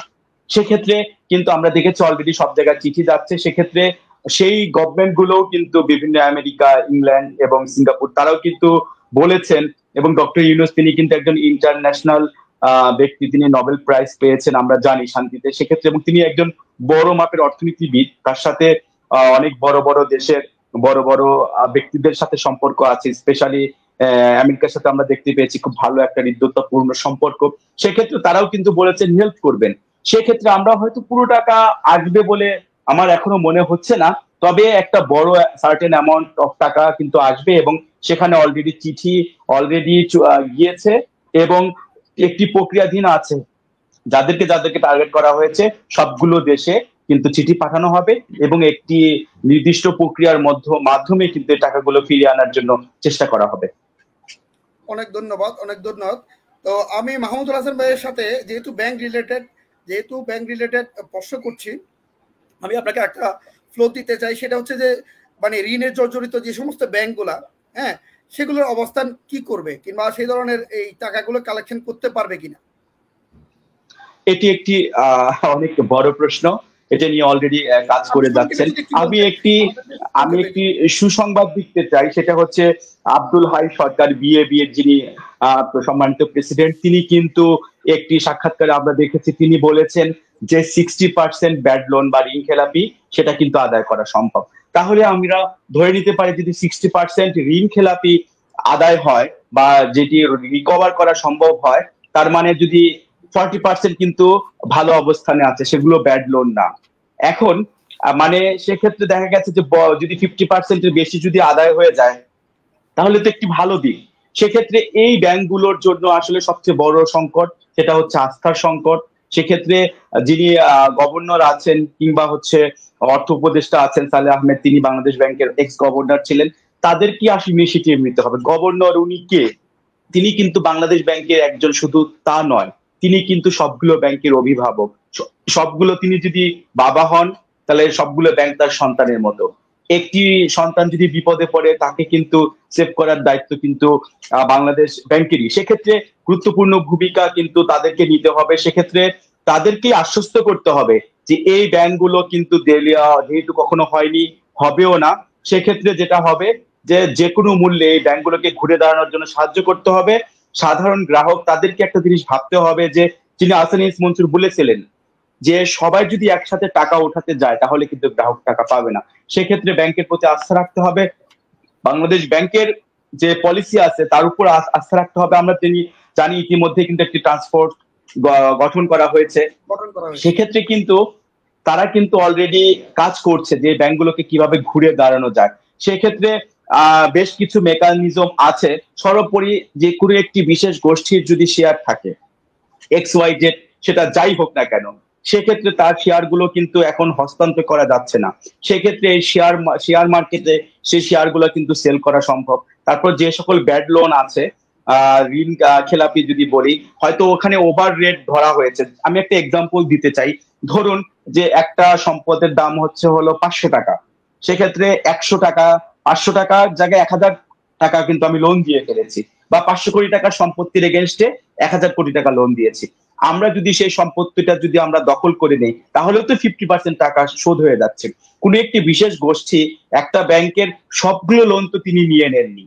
ধরি 100% লোনের ভিতরে যদি তিনি 50% নিয়ে থাকেন, বাকি 50%-এর ভিতরে সবগুলো কিন্তু ব্যাড লোন নয়, তার মানে 50% লোন সেভ।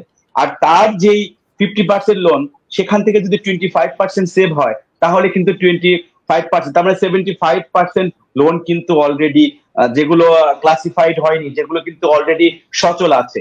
তার মানে হলো গ্রাহককে বুঝতে হবে যে আমাকে হয়তো আপদকালীন বা বর্তমান সময়ে টাকা দিচ্ছে না, তার মানে এই নয় যে ব্যাংক একদম ধ্বংস হয়ে গেছে। সেক্ষেত্রে যদি Bangladesh bank specially money laundering এর জন্য টাকা পাচার হওয়ার কথা যেটা বলা হয়েছে, সেক্ষেত্রে কিন্তু বিশেষ ভাবে কিন্তু কাজ করে যাচ্ছে বাংলাদেশ ব্যাংক, এবং বাংলাদেশের যে আইন শৃঙ্খলা বাহিনী তারাও কিন্তু আলাদাভাবে এটা নিয়ে কাজ করছে। যদি আমরা মানি লন্ডারিং দূর করতে পারি, যা চলে গেছে সেটা চলেই গেছে। এখন থেকে যদি আমরা বাইরের যে মানি লন্ডারিংটা হোক বা টাকা পাচার হোক সেটা বন্ধ করতে পারি, যে অস্থাবর আছে তাদেরকে বাংলাদেশ ব্যাংকের গভর্নর সুযোগ দিতে চেয়েছেন, সেক্ষেত্রে তারা যদি বোধোদয় হয়, যদি হয় যে না দেশকে বাঁচাতে হবে, সেক্ষেত্রে সেই লোনগুলো যদি একটু একটু করে পরিশোধ করতে থাকে, সম্পত্তি আছে সবকিছু যদি মিলিয়ে যদি আমাদের 50%ও কভার হয়, বাকি 50% অবস্থা ভালো, ব্যাংকগুলো কিন্তু হয়তো 2-3 বছর সময় লাগবে, ঢুকতে হবে না, হয়তো 2-3 বছর একটু কষ্ট হবে। একটু থামিয়ে দিচ্ছি, ধন্যবাদ আপনাকে। আসলে যেহেতু আমাদের আলোচনা করলে আমরা হয়তো অনেক দূর আলোচনা করতে পারি, হয়তো সুষ্ঠু সমাধান আমরা দিতে পারবো না, কিন্তু আমরা মানে আলোচনার খাতিরে হয়তো আমরা আলোচনা করতে পারি। তো এই ক্ষেত্রে আমি আপনাকে ধন্যবাদ জানাই। আবার সাথে সাথে আমি একটু জনাব ইফতেখারুল হাসান চৌধুরী ভাইয়ের কাছে একটু প্রশ্ন রাখতে চাই ব্যক্তিগতভাবে। উনি যেহেতু ওমানে অবস্থান করছেন এবং গালফ এক্সচেঞ্জ হাউসের উনি প্রধান কিংবা সিইও, তো ওনার এই যে ধরনের প্রতিষ্ঠান বিভিন্ন উনি ওই দেশে অবস্থান করছেন এবং বাংলাদেশের সরকার অনুমোদিত ওনার একটা প্রতিষ্ঠান আছেন এবং উনি সোশ্যাল ক্লাবের ওখানকার প্রধান পৃষ্ঠপোষক।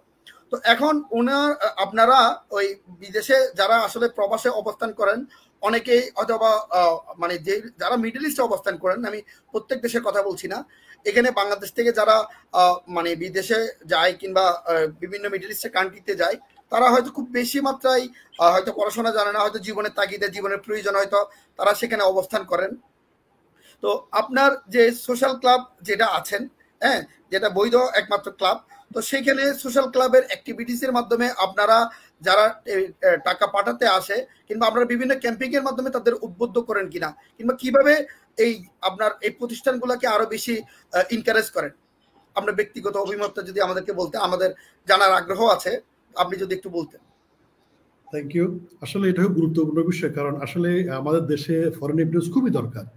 এই ফরেন এফিডেন্স যাওয়ার জন্য দেশের যে সামাজিক সংগঠন যেগুলো আছে, ইনক্লুডিং সরকারি সংঘ, সরকার অফিস, দূতাবাস সহ সবাইকে এই রেমিটেন্সকে উদ্বুদ্ধ করার জন্য সবাই কাজ করতে হবে। সেই হিসাবে আপনি হয়তো দেখবেন আপনার বিগত বছরগুলোতে বাংলাদেশ দূতাবাস এবং সোশ্যাল ক্লাব এবং গালফ এক্সচেঞ্জ কোম্পানি একসাথে ওমানের বিভিন্ন অঞ্চলে গিয়ে প্রবাসী বাংলাদেশের ভাইদের সাথে মিটিং করে বৈধভাবে টাকা পাঠানো এবং যে দেশে আছে এদেশে আইন কানুন মেনে চলার জন্য আমরা ক্যাম্পেইন করেছি।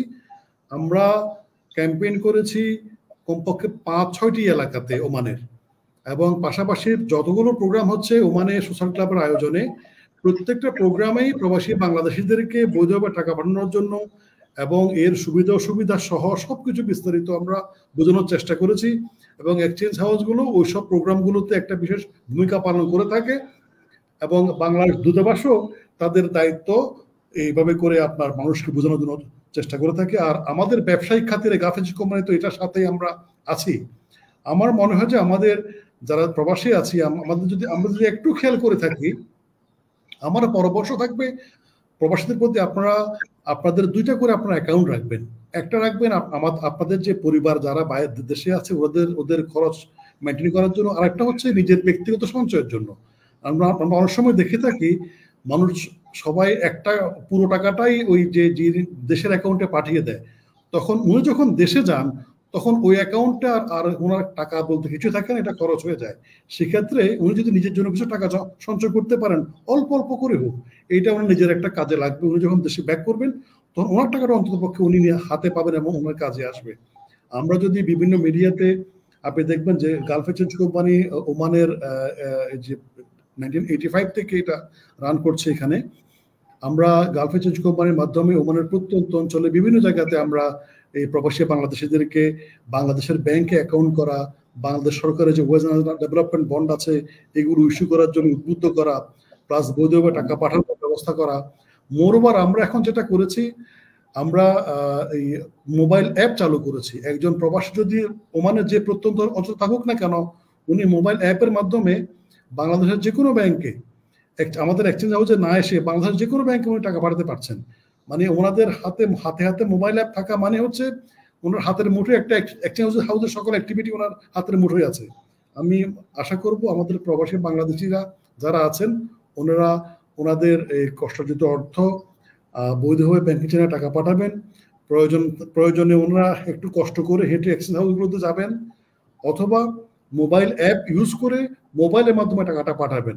আমরা একটা কথা বলতে চাই, দেশ সমৃদ্ধ হলে আপনার আমার আগামী প্রজন্ম ভালো থাকবে। যদি আমরা দেশকে সমৃদ্ধ না রাখি, যদি বৈধভাবে টাকা না পাঠাই, আমাদের দেশটা উন্নত হবে না, উন্নতির শিখরে পৌঁছার যে আমাদের লক্ষ্য, ওই লক্ষ্য আমাদের অর্জিত হবে না।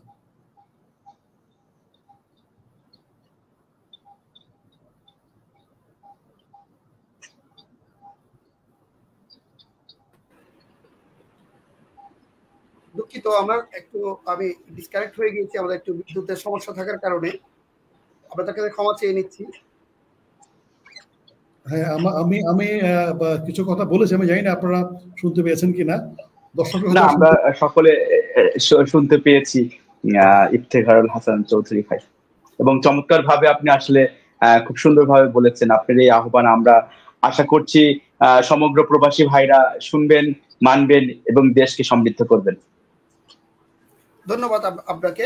আসলে এই ক্ষেত্রে আমি আমাদের মাহমুদুল হাসান ভাইয়ের কাছে আরেকটা প্রশ্ন রাখতে চাই, যে এই প্রশ্নটা আসলে না করলে না, আসলে নামে বেনামে যে টাকা কিংবা লোন আছে আপনি বলেছিলেন কিছুক্ষণ আগে, সেই নামে বেনামে লোনগুলো কি বর্তমানে কালেকশন করা সম্ভব কিনা? যে টাকাটা অলরেডি বিদেশে পাচার হয়ে গেছে, সেক্ষেত্রে সে টাকাটা তো আসলে ফেরানোর জন্য ওই যে বললাম প্রক্রিয়া, সেক্ষেত্রে যেই ইকোনমিতে ঢুকেছে, ধরুন ইংল্যান্ডের ইকোনমিতে ঢুকেছে বা আমেরিকার ইকোনমিতে ঢুকেছে কিংবা সুইচ ইকোনমিতে ঢুকেছে, সেক্ষেত্রে তাদেরকে সাহায্য কিন্তু দরকার। তাদের সাহায্য না হলে আসলে এই টাকাটা ফেরানো সম্ভব না, নাম্বার ওয়ান।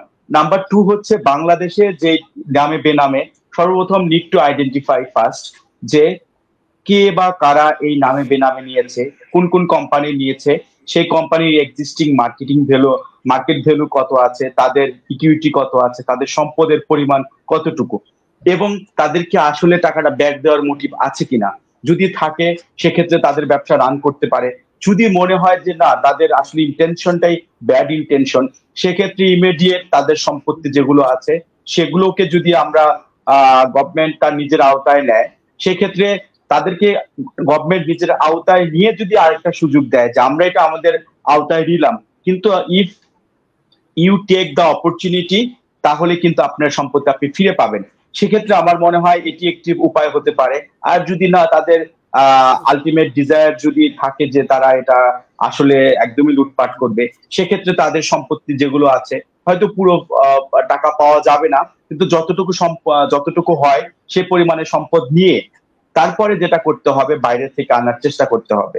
আর বর্তমানে যে পরিস্থিতি, সেই পরিস্থিতিতে আমরা দেখেছি যে 11টা ব্যাংকের পরিষদ ভেঙেছে, সেক্ষেত্রে এখানে অত্যন্ত গুণী ব্যক্তি এসছেন, এবং একটি ক্যারেক্টারিস্টিক যদি আমি বলি যে পরিষদের, হয়তো একটা দুইটা ব্যাংকে দেখেছি মালিক যারা আছে তারাই পরিষদে এসেছে, তার বাইরে কিন্তু একজন ঢাকা ইউনিভার্সিটির অর্থনীতিবিদ আছেন, একজন বাংলাদেশ ব্যাংকের এক্স কর্মকর্তাকে আমরা দেখেছি নির্বাহী পরিচালক কিংবা বড় মাপের একজন দেখেছি সরকারি ব্যাংকের বড় কর্মকর্তা, একজন যে সিএ কমপ্লিট করেছে এমন একজন। তার মানে একটি কম্প্যাক্ট, মানে জ্ঞানের আধার যেটা বলি, এডুকেটেড একটা এলিট শ্রেণীর দীর্ঘদিন চাকরি করছেন, অভিজ্ঞতা সম্পন্ন একটি পর্ষদ কিন্তু দেখেছি। তারা কিন্তু এই সঠিক স্ট্র্যাটেজি মেনটেন যদি করেন, তাহলে অবশ্যই, যেহেতু আজকে বিএ সভাপতি তিনি বলেছেন 60% লোন কিন্তু রিকভার করা সম্ভব, সেক্ষেত্রে আমার মনে হয় যে 60% যদি রিকভার হয়, বাকিটুকু ঘুরে দাঁড়াবে ডে বাই ডে ইনশাল্লাহ।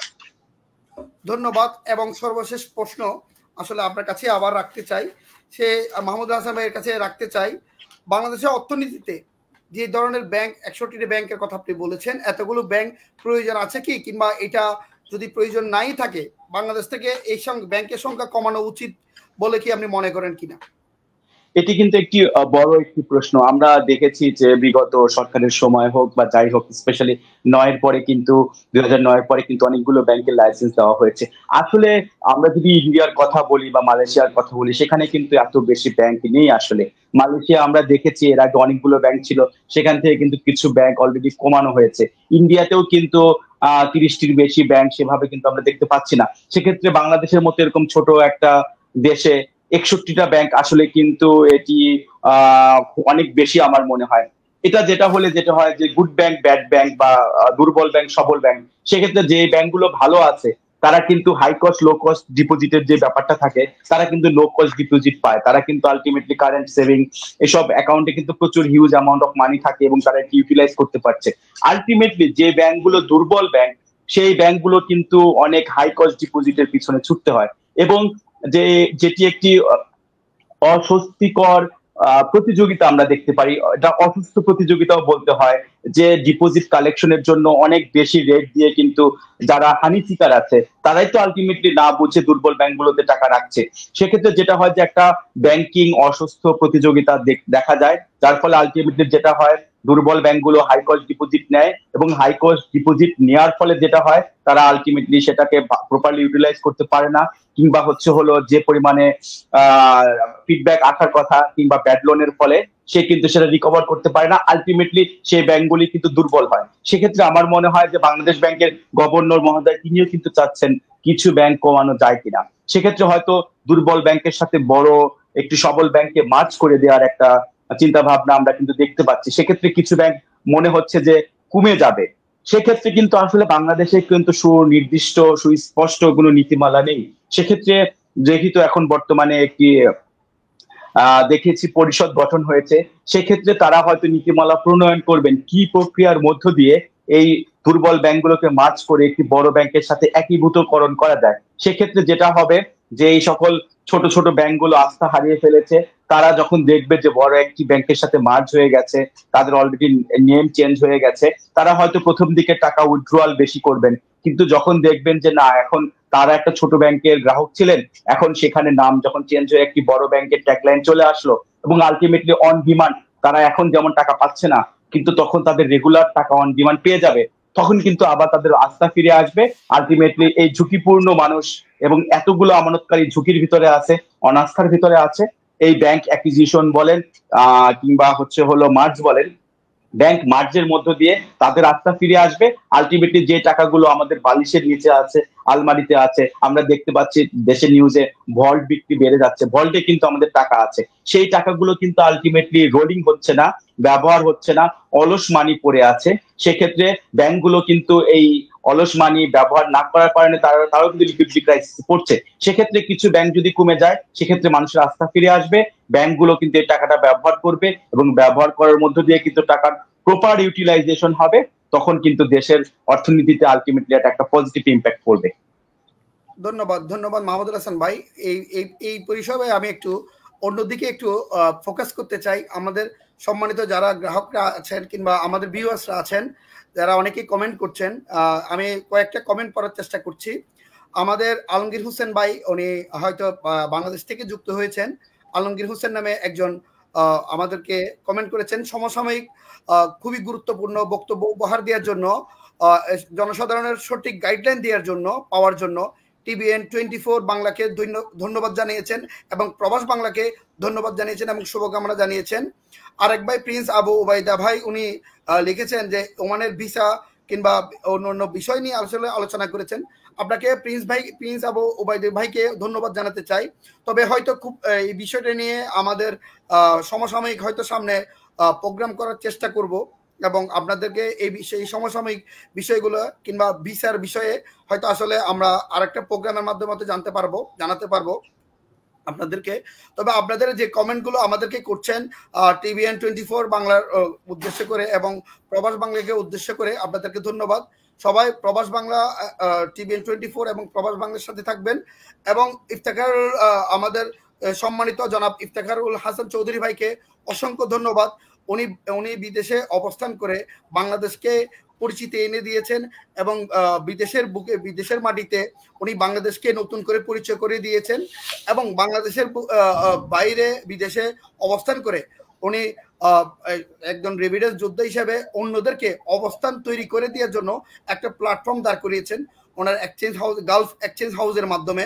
ওনাকে আমি আবারও বাংলাদেশে এবং বাংলাদেশি ভাষাভাষী মানুষদের পক্ষ থেকে ধন্যবাদ এবং কৃতজ্ঞতা জানাতে চাই ওনার এই ব্যাপারের জন্য। তো পরিশেষে আমি ওনাকে আরেকটু ফ্লোর দিতে চাই সবার উদ্দেশ্যে, যদি আমাদের সৈয়দ ইফতেখারুল হাসান চৌধুরী ভাই যদি কিছু বলতে চান। ধন্যবাদ। আসলে আমরা সবাই বাংলাদেশি, আমরা দেশকে ভালোবাসি। যারা দেশে থাকি আমরা এটা প্রকাশ করার সুযোগ পাই না, যারা প্রবাসে থাকি আমরা প্রতিনিয়ত দেশের কথা মনে পড়ে এবং আমাদের প্রবাসী ভাইরা যারা মাঠে ঘাটে কাজ করে, আমরা একসময় মনে করতাম বিদেশে আসার আগে যারা বিদেশ থাকে সবাই খুব খুব খুব রিচ এবং সবাই খুব ভালো আছে। আসলে সবাই অত্যন্ত কষ্ট করে এখানে পরিশ্রম করে আমরা যারা কাজ করে থাকি এখানে দেশে খুব ভালো লাগে, দেশে খুব মনে পড়ে, অনেকে পরিবার প্রয়োজন ছাড়া এখানে থাকেন। তো আমরা দেশকে ফিল করি বলেই আমরা দেশের জন্য কিছু করতে চাই। আমরা আশা করব সরকার এই প্রবাসীদের যে স্যাক্রিফাইসটা আছে, আমি আরেকটু যদি বলি যে বাংলাদেশের জনসংখ্যা 18 কোটি হয়ে থাকে, আমাদের প্রবাসের লোকের সংখ্যা হচ্ছে 1.5 কোটি, কাগজে কলমে 1.5 কোটি হলো, আরো বেশি লোক দেশে বা বাংলাদেশের বাইরে থাকে। যদি একটা পরিবারে যদি 4 জন করে লোক থাকে, তাহলে 4 জন আর প্রবাসী 1.5 কোটি মিলে প্রায় আপনার 6 কোটি লোক এই প্রবাসীদের আয়ের উপর নির্ভরশীল। দ্যাট মিনস বাংলাদেশের টোটাল পপুলেশনের 1/3 হচ্ছে প্রবাসীদের আয়ের উপর নির্ভরশীল।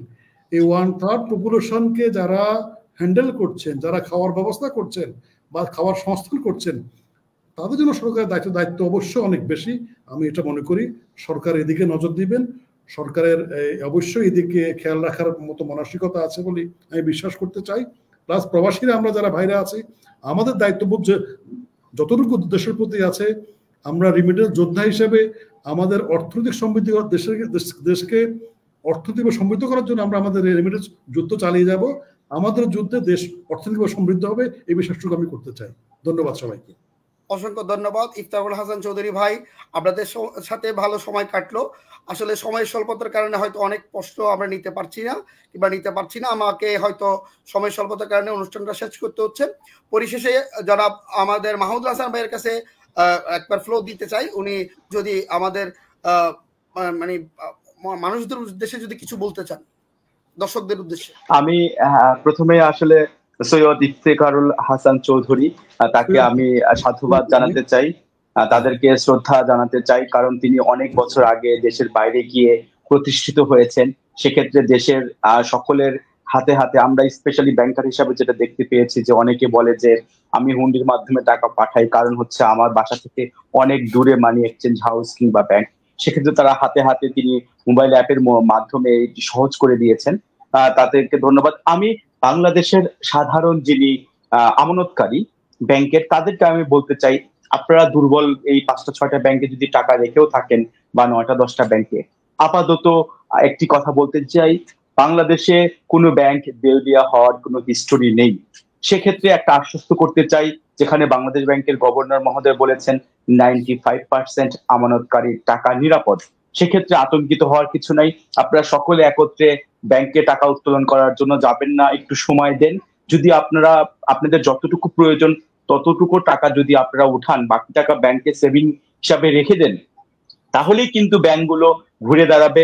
আপনার টাকাগুলো যেগুলো পাচার হয়ে গেছে কিংবা চলে গেছে সেটা তো গেছেই, কিন্তু বর্তমানে যেগুলো আছে সেটাকেও যদি প্রপারলি ইউটিলাইজ করা যায়, বাংলাদেশ ব্যাংক এবং বিভিন্ন দেশের সরকারি বেসরকারি ব্যাংকগুলো যদি তাদেরকে সাহায্য করে, সেক্ষেত্রে আপনার টাকা শতভাগ নিরাপদ। বাংলাদেশ ব্যাংক সেই অনুযায়ী কাজ করে যাচ্ছে, আমরাও কাজ করে যাচ্ছি। একটি কথা বলতে চাই, ব্যাংকের প্রতি আস্থা হারাবেন না, তাহলেই আপনার টাকা ইনশাআল্লাহ নিরাপদ। আর আমাকে আমন্ত্রণ জানানোর জন্য ধন্যবাদ। অনেক ধন্যবাদ দুজনকে। আমি এই পর্যায়ে শেষ করছি। আসলে সবাই ভালো থাকবেন, সুস্থ থাকবেন, সবাই আমাদের TVN 24 বাংলার সাথে থাকবেন এবং দেশ সংলাপের সাথে থাকবেন এবং প্রবাস বাংলা সংবাদের সাথে থাকবেন। আল্লাহ হাফেজ, আসসালামু আলাইকুম রহমতুল্লাহি ওয়া বারাকাতুহু। ধন্যবাদ সবাই।